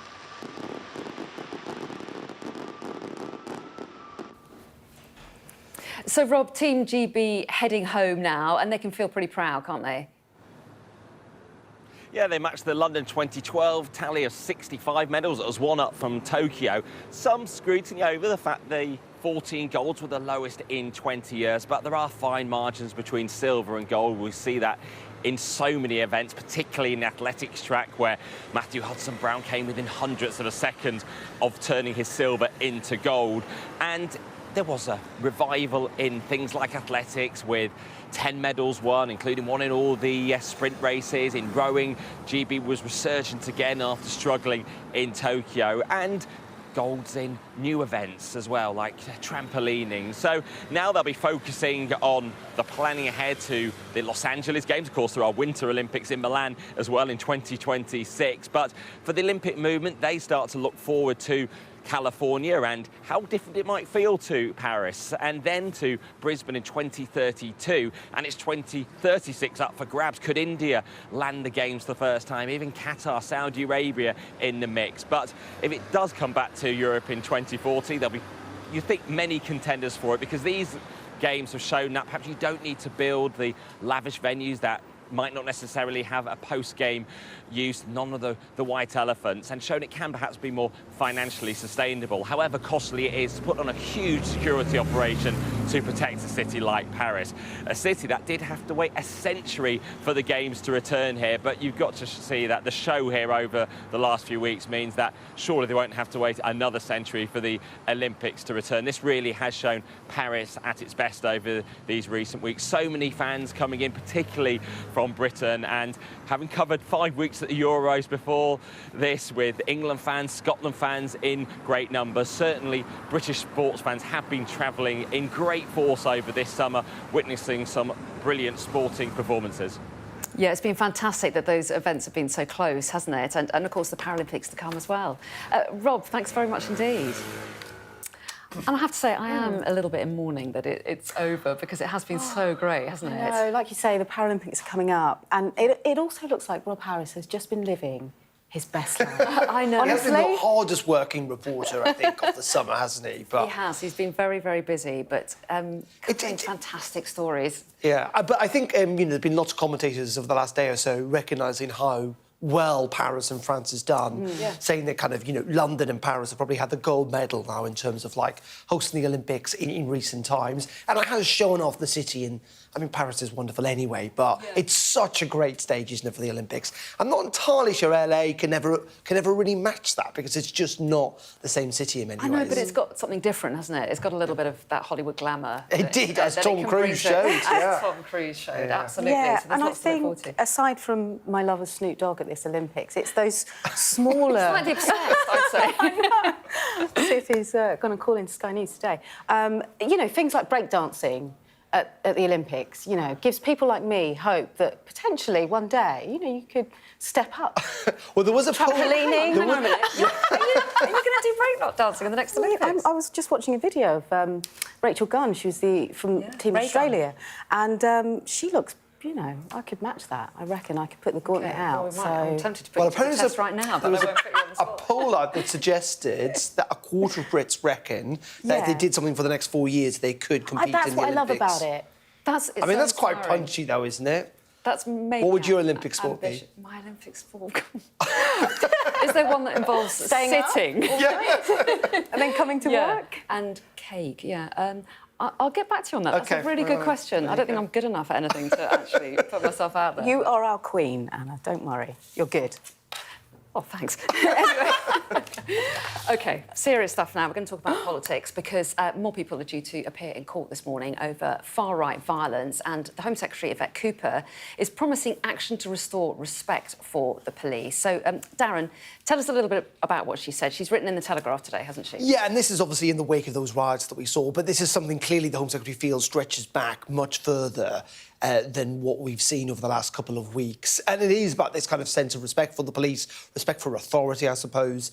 And, you know, it is in the wake of people chucking bricks and all sorts of objects at the police over the last couple of weeks. So this is what Yvette Cooper's had to say, and in the Telegraph newspaper today. She says, I'm not prepared to tolerate the brazen abuse and contempt which a minority have felt able to show towards our men and women in uniform, or the disrespect for law and order that's been allowed to grow in recent years, as well as punishing those responsible for the last fortnight's violent disorder. We must take action to restore respect for the police and respect for the law. So that's clearly her argument. It's kind of interesting, though, and, you know, hopefully at some stage we'll get to talk to her about like, what does that actually mean? How can you restore respect? That's not an easy thing to do. Interesting, you've been speaking to the Chief Inspector of Constabulary, the former Chief Inspector of Constabulary, Tom Winsor, this morning, and he actually seems to disagree quite strongly with the Home Secretary. Let's have a listen.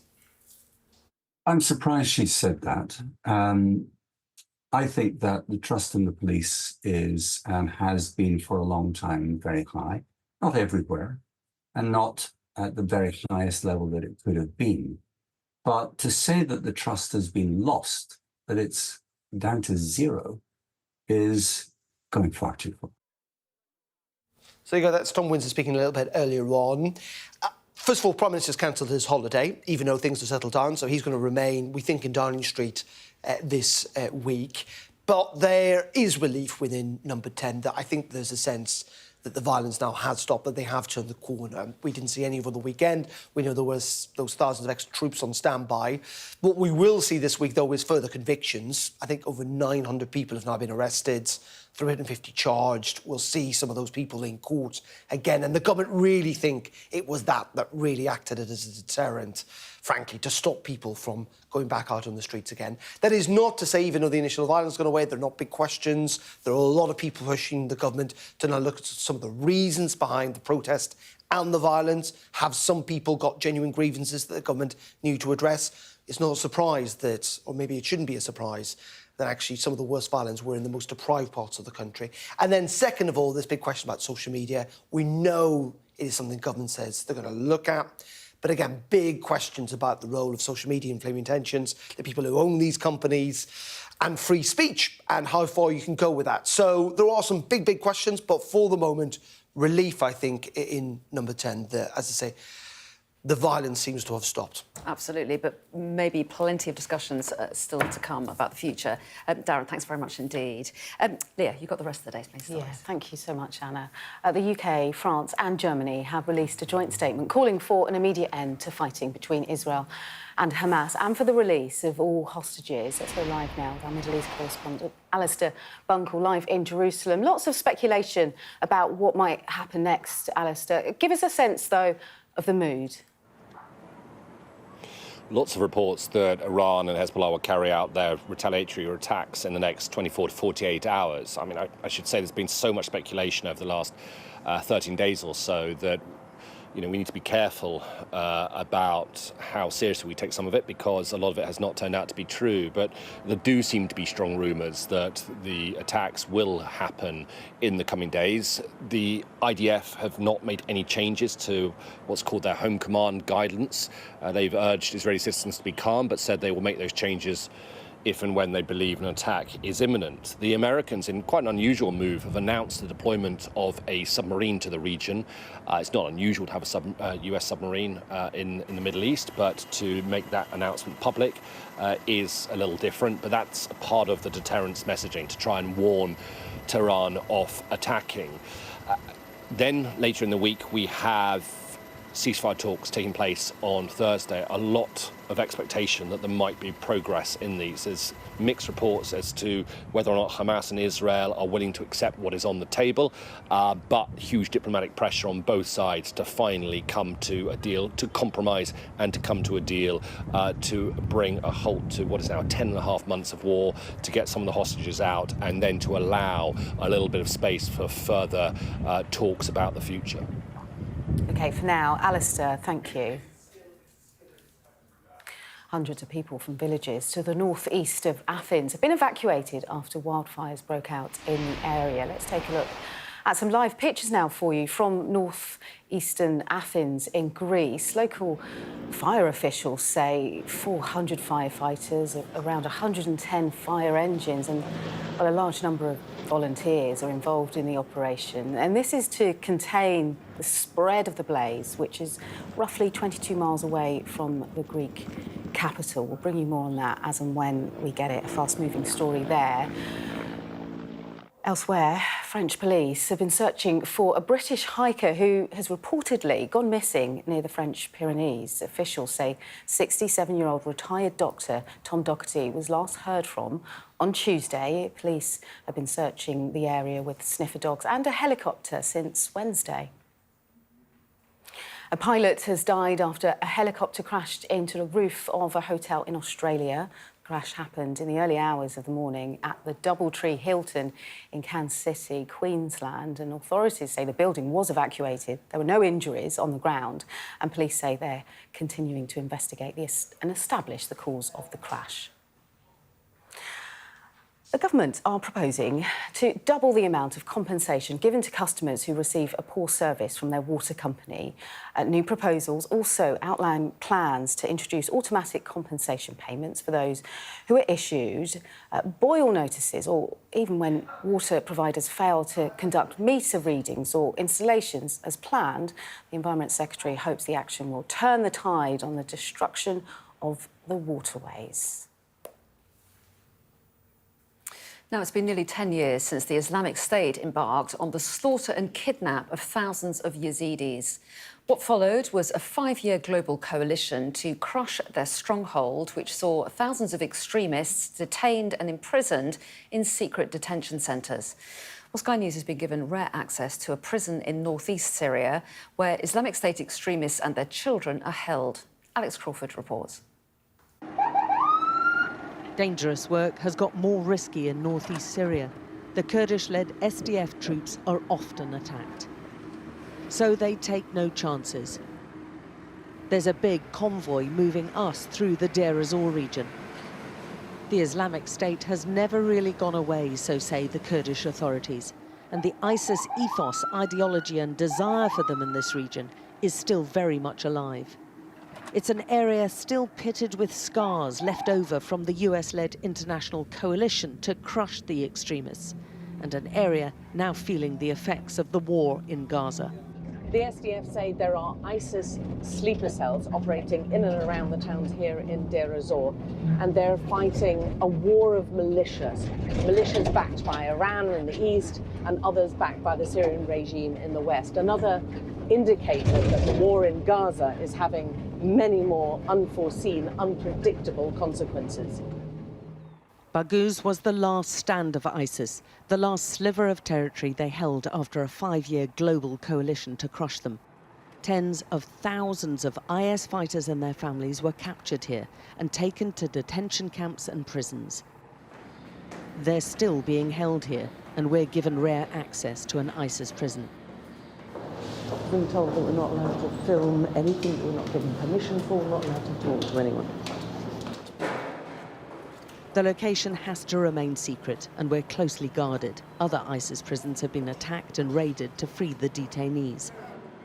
The cells we view are chosen for us. We're told these are some of the most dangerous ISIS prisoners. But many insist they were captured after being trapped in ISIS territory. And human rights groups say there's little access to the judicial process here. One prisoner beckons us over. Hello, I can't speak with you. We're not supposed to interact, but the prisoners take the opportunity. How many of you? 10, 20, 30?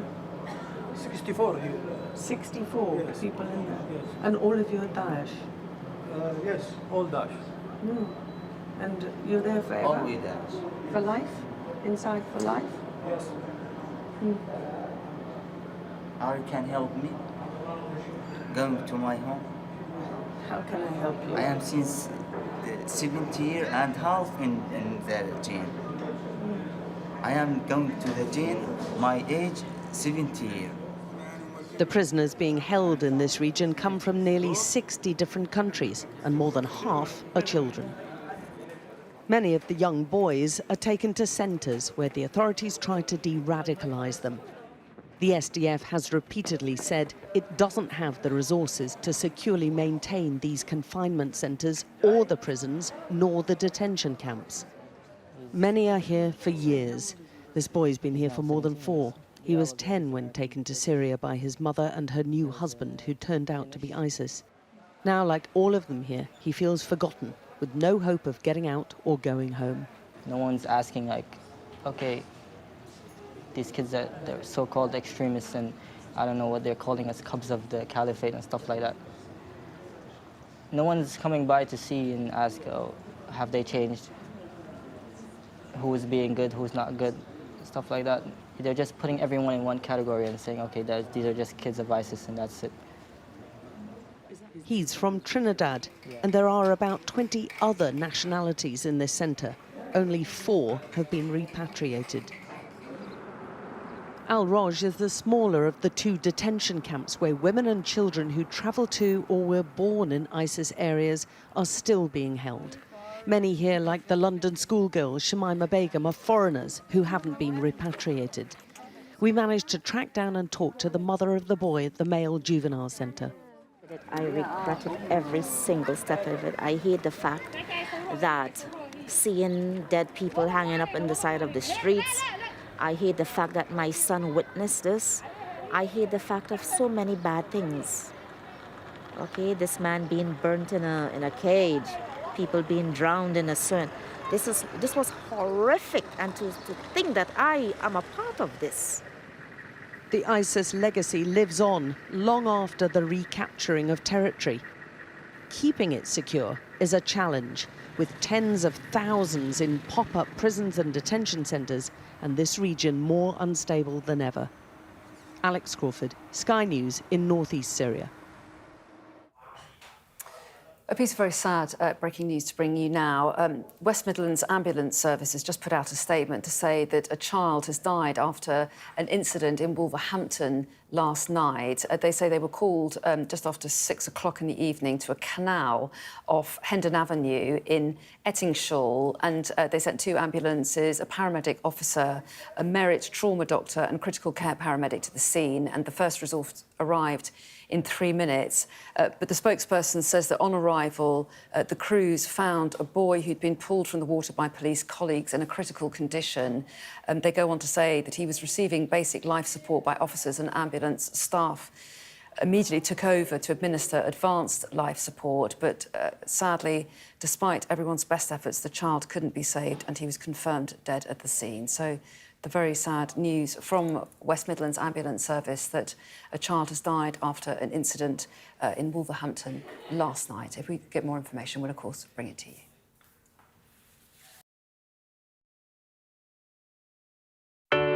I'm Lisa Dowd and I'm Sky's Midlands correspondent.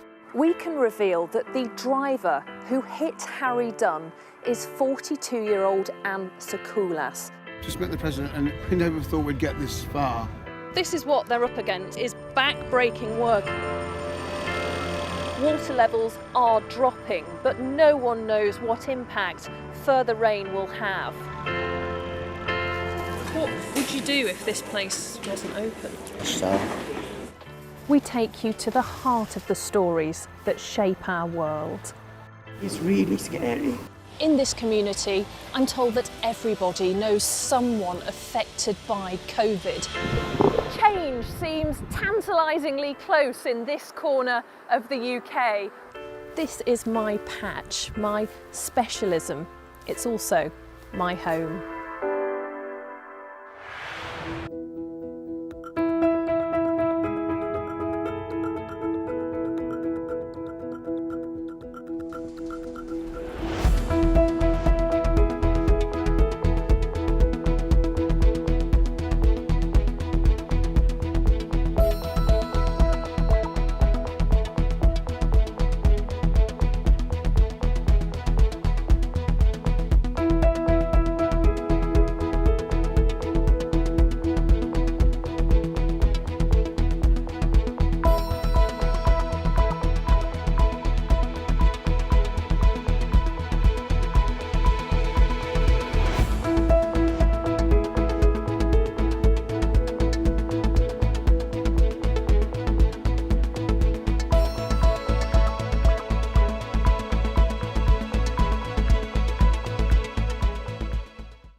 let me just bring you a little bit of breaking news coming into us from the government. They are saying that 703 migrants across the Channel yesterday in 11 small boats. So they've just put that figure out, that 703 migrants across the Channel yesterday. We'll get more reaction from that a little bit later on.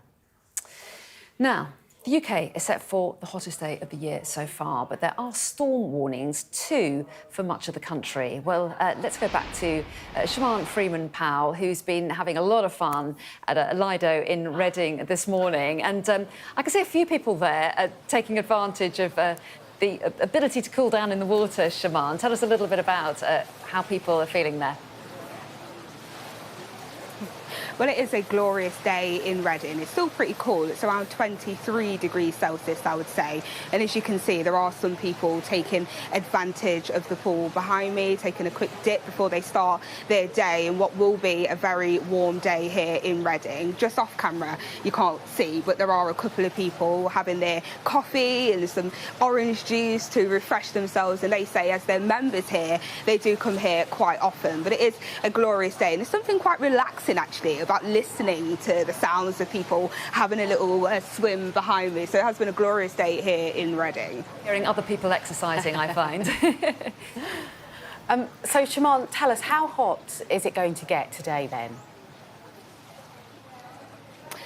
Well, the Met Office has said it is going to be hot. I thought that was quite a standout line from them, actually, this morning. But we are expecting temperatures to reach around 34 to 35 degrees Celsius in some parts of the country. It's likely to be warmest in central eastern England. However, it's not only going to be hot, it will be humid too. So there is a warning that for some people, it may be somewhat uncomfortable and borderline unbearable. So the advice is to stay hydrated and to keep curtains drawn inside the house at some of the hottest parts of the day. It will also be quite warm in London, in East Anglia and in the home counties too, with London expecting highs of around 33 degrees Celsius. Weather so warm that the UK Health Security Agency have actually issued yellow heat health alerts too for East and the West Midlands, as well as the South East, West, North West and London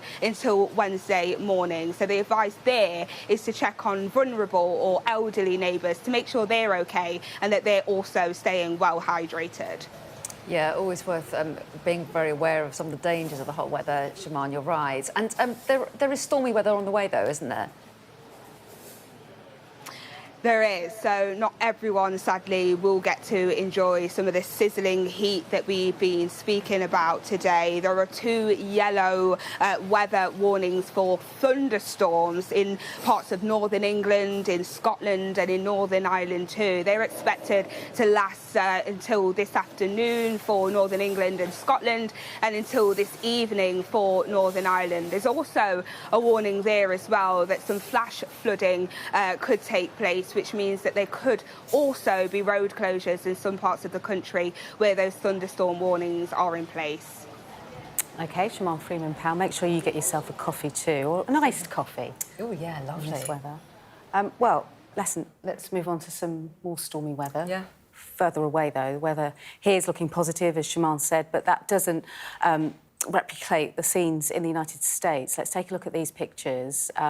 Weather watchers were lucky enough to catch this rare phenomenon. Basically, it's a dual water spout, Anna, in Panama City, Florida. There is the science behind this. Essentially, it's a cloud that's filled up with a body of water, and it rotates to create that kind of tornado effect. I tried, but not very scientific. No, that sounded good to me. terminology. That sounded very good to me. And they are extraordinary pictures, aren't they? And we just hope they're not doing any damage as well, but they do look very dramatic. We'll have to keep an eye on that because Darren McCaffrey is off on holiday, isn't he, to the States? To Florida. Yeah, so let's see. Yeah. Anyway, we've got lots still to come here on The Breakfast Show. We're going to be talking about Team GB's performance at the Olympics and the legacy of the Games. That's coming up shortly.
Well, let's get more now on the 2024 Olympic Games now. And Paris put on a spectacular show for the world last night to close the Games. But for once, Tom Cruise wasn't the biggest star. Quite a big star.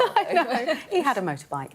It was all about the athletes, wasn't it? Team GB won 65 medals, third behind the US and China, but of course fewer golds than 4 years ago. Let's talk more a bit about this and the legacy. We're joined by John Goodbody, a sports journalist at The Times, and Cameron Yorston, Director of Communications at Sport and Recreation Alliance. Great to have you both with us. John, should we start with you first of all? We often talk about the legacy of Olympic Games, whether it was London, Beijing, Tokyo. What do you think is the lasting legacy of Paris will be when we look back? I think the most important consideration is the inspiration that youngsters get from seeing outstanding competitors winning medals at the Olympic Games, you know, the greatest sports festival in the world. And they see these feats and they think, perhaps I could do that as well. And so they set out to try to do that. And there have been many, many examples down the years of people doing it. I mean, Dina Asher-Smith is one who was sort of carrying the baskets for the athletes at the 2012 Games and then went on subsequently to a glorious athletics career, which we saw as recently as in Paris. That's what I would say is the most important part for an Olympic Games for inspiring young people. And Cameron Yorston, would you agree with that? What have you made of the Olympics? And have you seen an uptick in interest at sports grounds and facilities across the country? Yeah, well, just to echo John's sentiments, really, it's obviously been a fantastic spectacle. I suspect it's probably too early to any meaningful way assess whether there's been an uptick in participation, but John's point is right that the most important thing from the Olympics is ultimately turning that inspiration. There's amazing performances from the breadth of Team GB athletes into participation at the grassroots level over the long term. And that's what obviously we're, alongside our colleagues across the sector, trying to do as far as we can. Well, yes, and how do you do that? How do you capture that moment and the kind of national enthusiasm that has felt really strong this year, perhaps because Paris is so close and the time difference wasn't so great? How do you capture that excitement and channel it into enthusiasm for sport? Yeah, well, inevitably, it's, I suppose, the combination of things. I think the key points that we are keen to press upon policymakers across government and indeed work with them to help deliver is about ultimately providing the facilities, the access to sport, addressing some of those stubborn inequalities we continue to see around participation over the long term. And obviously, there's a breadth of different ways you can do that. Our fundamental point, and this is the ambition and aspiration we're sort of calling for through our campaign, is to ultimately create this idea of the importance, the need, the UK to become a more active nation, a more active society, because the benefits of that are huge, both from sort of economic uplift, but also the societal benefits and well-being benefits too. But they're by no mean feat. But I think if we start by embedding that principle right across Whitehall, so from top down, from Prime Minister and Chancellor, led alongside DCMS right across Whitehall, I think we can go some way to driving towards that, certainly. John, to you now. I wonder your reflections on Team GB. 14 golds at this Olympics. Huge input was that lottery funding. Do you think Team GB will view this Olympics as a success? Yes, I can. I mean, they'd expected somewhere between 50 and 70 medals, and we got towards the top end of that. Obviously, it's a slight disappointment that we haven't got 2 or 3 more gold medals, which would have put us up further up the medal table. But we lost, in the 400 metres and 1,500 metres on the track, 2 gold medals by tiny margins, and Adam Peaty getting COVID and therefore probably only finishing second in the 100 metres breaststroke, whereas if she'd been fully fit, he almost certainly would have won the gold. So there were several occasions where we didn't quite do it. I think the administrators at UK Sport will look back and say, yes, we did pretty well. And I think that's a fair comment overall. And John, to what extent is performance linked to future funding in a sport, and how well supported are our kind of key disciplines? They are. It is certainly conditional on, to a certain extent, on performance in these games, looking ahead to 2028. But it's also a matter of potential. What sport is showing potential in particular areas, you know, amongst the up-and-coming individuals in the various sports. Cameron, last word to you then. You know, instead of perhaps focusing on gold medals, isn't it about putting funding in place so normal children across the country can access swimming pools, access the velodrome and have the kit and the equipment that they need to really get going in the sport that they choose? Yeah, well, I suppose you would expect me to say this, but I would say it's not an either or. You need both. You need that sort of that brilliant inspiration, as we've observed over the last 2 weeks, and you know, all being well, we'll continue to see through the Paralympics too, to drive that enthusiasm, drive that motivation for people to want to get active. And then, as you allude, you crucially then need the means, the facilities, there's policies in place to enable people, to encourage people, to make it really easy for people to get active in all the, you know, the various forms, from clubs, you know, I won't sort of bore you with stats now, but the investment into the grassroots has been replenishing over the last several years. Volunteers are leaving the sector. Our built facility stock is on the wane. There needs to be a really concerted effort to address these things. But it does take that real joined up approach across government to do that, and that sort of will to ultimately foster a more active nation, because we know the benefits are huge, not least on the NHS, but as I pointed to earlier, on the economy and well-being more broadly. Oh, well, Cameron Yorston and John Goodbody, thanks so much for joining us and reflecting a little bit on what's been a really exciting Olympics. Thanks very much indeed for your time this morning. Thank you. Pleasure. Now, the Pentagon has confirmed that a second US naval strike group is being deployed to the Middle East. The announcement comes amidst growing concerns about a major confrontation between Israel and the Lebanese militia Hezbollah. For months now, there have been daily exchanges of fire across the border. Well, our international affairs editor Dominic Waghorn has this report from Haifa in northwestern Israel. In Israel's deserted north, where town after town lies empty. So the kibbutz were 1,100 people. There is today maximum 100. So it's a bit like a ghost town. It's a ghost town, yeah. One of the very few who've stayed behind, Eyal Dror showed us what the others have fled. 1,000 children. A direct hit on the high school in his kibbutz by a Hezbollah rocket. They hit it in noontime, in the time that the school normally open. You can see the damages here. And nearby a house, badly damaged by another. It sprayed it with shrapnel. Yes. You can see the villages of Lebanon. And the enemy, just over the border, a mile away on higher ground. Maybe now there is a sniper standing there, just aiming. He's watching us. We are a mile from there. Like many Israelis, Eyal is hugely frustrated that Israel's been forced to evacuate so much of its own territory. I think it's a huge mistake. I do know that the IDF is striking Hezbollah and the IDF is causing damage. It is not enough. We could have done more in order not to normalize unnormal situation. Hezbollah has fired 7,500 rockets at Israel since October the 7th. Some intercepted, others, like this one 2 days ago, getting through. Wrecking more homes and vehicles in these abandoned streets. The atmosphere in these deserted border towns is eerily quiet. There's a sense of fear, of course, that is caused by these regular rocket attacks and the damage they're doing, but also the knowledge for Israelis left behind that any one of these attacks could be the beginning of something much bigger, a full-scale Hezbollah retaliation that could lead to an even bigger war. 10 months after they abandoned their homes, 60,000 Israelis have not returned to the north. Among those who stayed on at a deserted shopping mall, we heard sentiments shared by many here. It's bad, it's scary. We went to the shelters.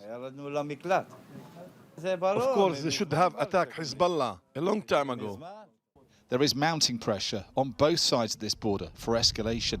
An unstable and violent status quo has somehow held for 10 months, but could at any point still give way to a much wider war. Dominic Waghorn, Sky News in the north of Israel.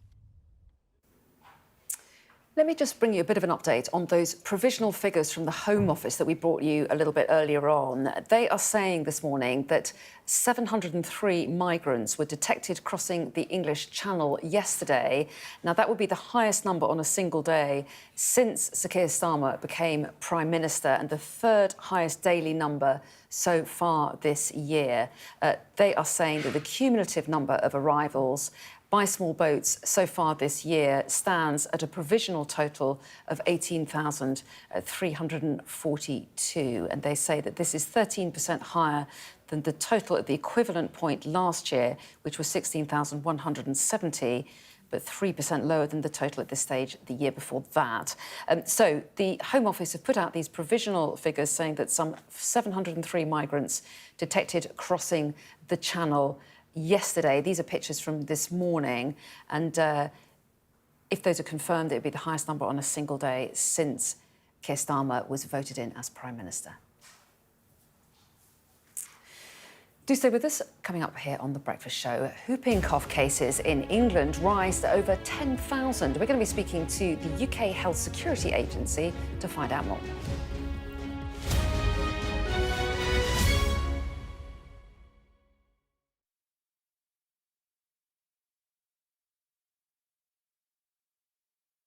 Do you know what kind of pollen gets up your nose? Sky News Pollen Reports, brought to you by the Kleenex Your Pollen Pal app.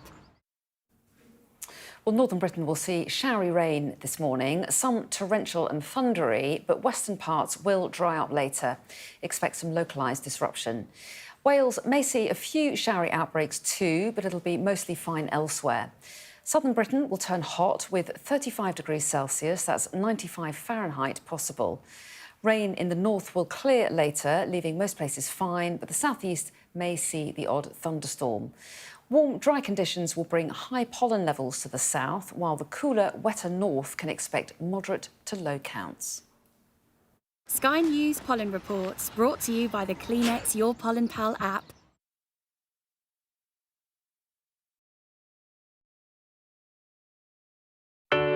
I'm Lisa Dowd and I'm Sky's Midlands correspondent. We can reveal that the driver who hit Harry Dunn is 42-year-old Anne Sakoulas. Just met the President and we never thought we'd get this far. This is what they're up against, is back-breaking work. Water levels are dropping, but no one knows what impact further rain will have. What would you do if this place wasn't open? We take you to the heart of the stories that shape our world. It's really scary. In this community, I'm told that everybody knows someone affected by COVID. Change seems tantalisingly close in this corner of the UK. This is my patch, my specialism. It's also my home.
Emirates premium economy.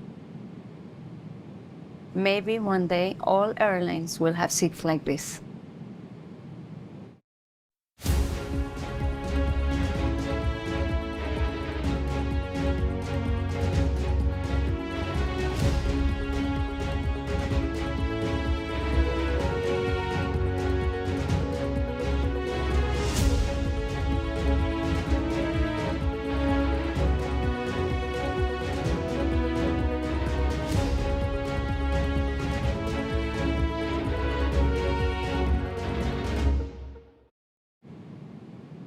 Fly Emirates, fly better.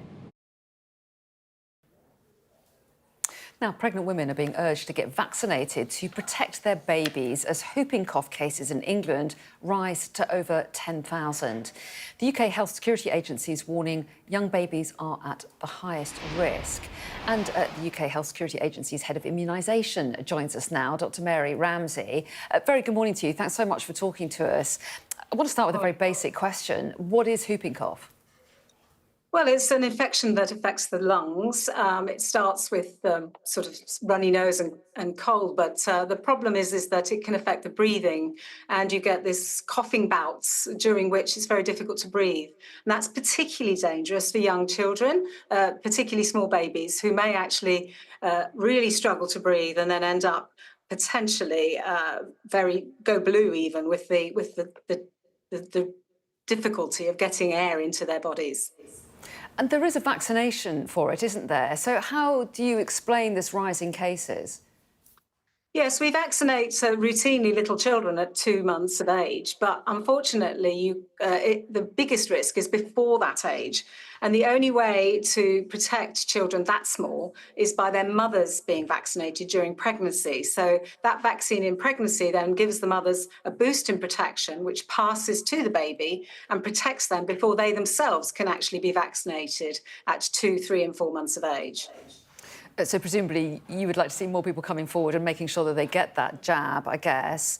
I mean, if a parent who's worried by this and this news and haven't had that jab, what should they look out for? What are the signs that they should be looking for in order to seek help? Oh, well, yeah, I mean, it starts, as I said, as cough and cold, but basically if your baby is having bouts of coughing during which they're really struggling to breathe, then you should really seek medical care urgently. But, you know, the message I've got today is that if you are a pregnant woman, if you get vaccinated, you will reduce the risk of your baby catching the infection and also suffering serious consequences. And as you say, your message, as you say, is to go early and get that vaccination during pregnancy. But is there medication if a child were to develop it? I mean, it can be treated, but, you know, treatment isn't always effective. And that's one of the reasons we have a vaccination programme. And unfortunately, this year we've seen 10 little babies die of this infection. So it really is something to take seriously. So obviously, have your vaccines at the normal time if you're a little child, but also if you're pregnant, to get it when you're offered it by the midwife or your GP. OK, a really important message. Dr. Mary Ramsey, thanks so much for joining us today and telling us a little bit more about it. Thanks very much. Thank you. Now then, let's check on the weather today, because it's going to be pretty hot. And southern Britain looks mainly fine and can expect the highest temperature of the year so far. The north, though, will be cooler with some thundery downpours. Northern Britain has extensive and locally disruptive and sometimes thundery rain at the moment, with the rain concentrated over Scotland. Elsewhere, it's mostly fine, although muggy in the south. And the sometimes torrential and thundery rain in the north will become slowly confined to the northeast this morning, with brighter skies taking over western Scotland. Elsewhere, it's mostly fine. I think we've got a minute or so, so I thought we should talk cake. Why not? Why not? What better way to start the week? I know, discussing what our favourite cakes is, because it is a question that's been put to people. And you may be surprised to hear that the classic favourite, which usually tops the polls, I think, is the Victoria sponge, and it's been usurped. Can you guess by what? You actually know. I mean, I do know. You do know. I mean, you know, I could lie, but I do know. I was quite surprised what by. It was the American cheesecake. Yeah, I'm surprised by that as well. Actually. There's the list. There is edging into gold medal position. I guess it's easy to make, isn't it? That's one of the things I always think. It's quite easy. Cheesecake. Yeah, it's just digestives and bit of cream. Victoria Sponge isn't even on that list. No, it's not. I don't think it's even in the top 10, which is quite really shocking. I'm quite offended by that. I think in Victoria Sponge, it's quite difficult to get right. As in, it has to be kind of quite moist, isn't it? Yeah. The worst things are really dry. Yes. Yeah. Carrot cake is definitely great. You see, Darren and I have already planning to have a tea date with Darren because you are so on my wavelength. You know what I've just read in the last couple of minutes? By pure coincidence, it is afternoon tea week. This week? This week is afternoon tea week. Hang on a second, why is there no cake now to celebrate that fact? I also think a massively underrated cake is banana cake. Oh, love Do you like it? I like a banana So easy cake. to make. I'm thinking about, things to do in the summer holidays. Baking is a big one in our house. My biggest challenge, though, is sugar. And how to reduce the sugar for those kiddos that have access to the cupboard. Yeah, but cake's constantly going meant in. to have sugar. I mean, it's meant to be a sweet You'd meet my treat, kids, isn't it? Darren. Well, they're bouncing off the walls. Oh, that they have completely. so much. As I come back and from, want to calm down from a busy but enjoyable show here at Sky News. With us. You need to chill out. I'm really pleased, though, that lemon drizzle is quite high up. It's number 4 in that list. That. Again, you see, Darren, you and lemon me. drizzle. You And that lemon guys. drizzle, it's a great summer cake. Because it's kind of quite refreshing, isn't it? It's great. Yeah. It's great. Chocolate cake. Pretty sure there's no sugar in any of those. Sorry, that was definitely misinformation. There is sugar in all of them. Anyway, I think as Liz rightly pointed out, what we needed was some actual cake. I know. Very happy to have that this morning. Maybe tomorrow. Did you say it was all week celebrating? It's all week. Afternoon tea. Note to editors back in the gallery there of what we require. We want cake. We're demanding it. Well, we're out of time now. Have a good week, you guys. Thank I won't you. be with you until the end of the week, but all the top stories coming on next.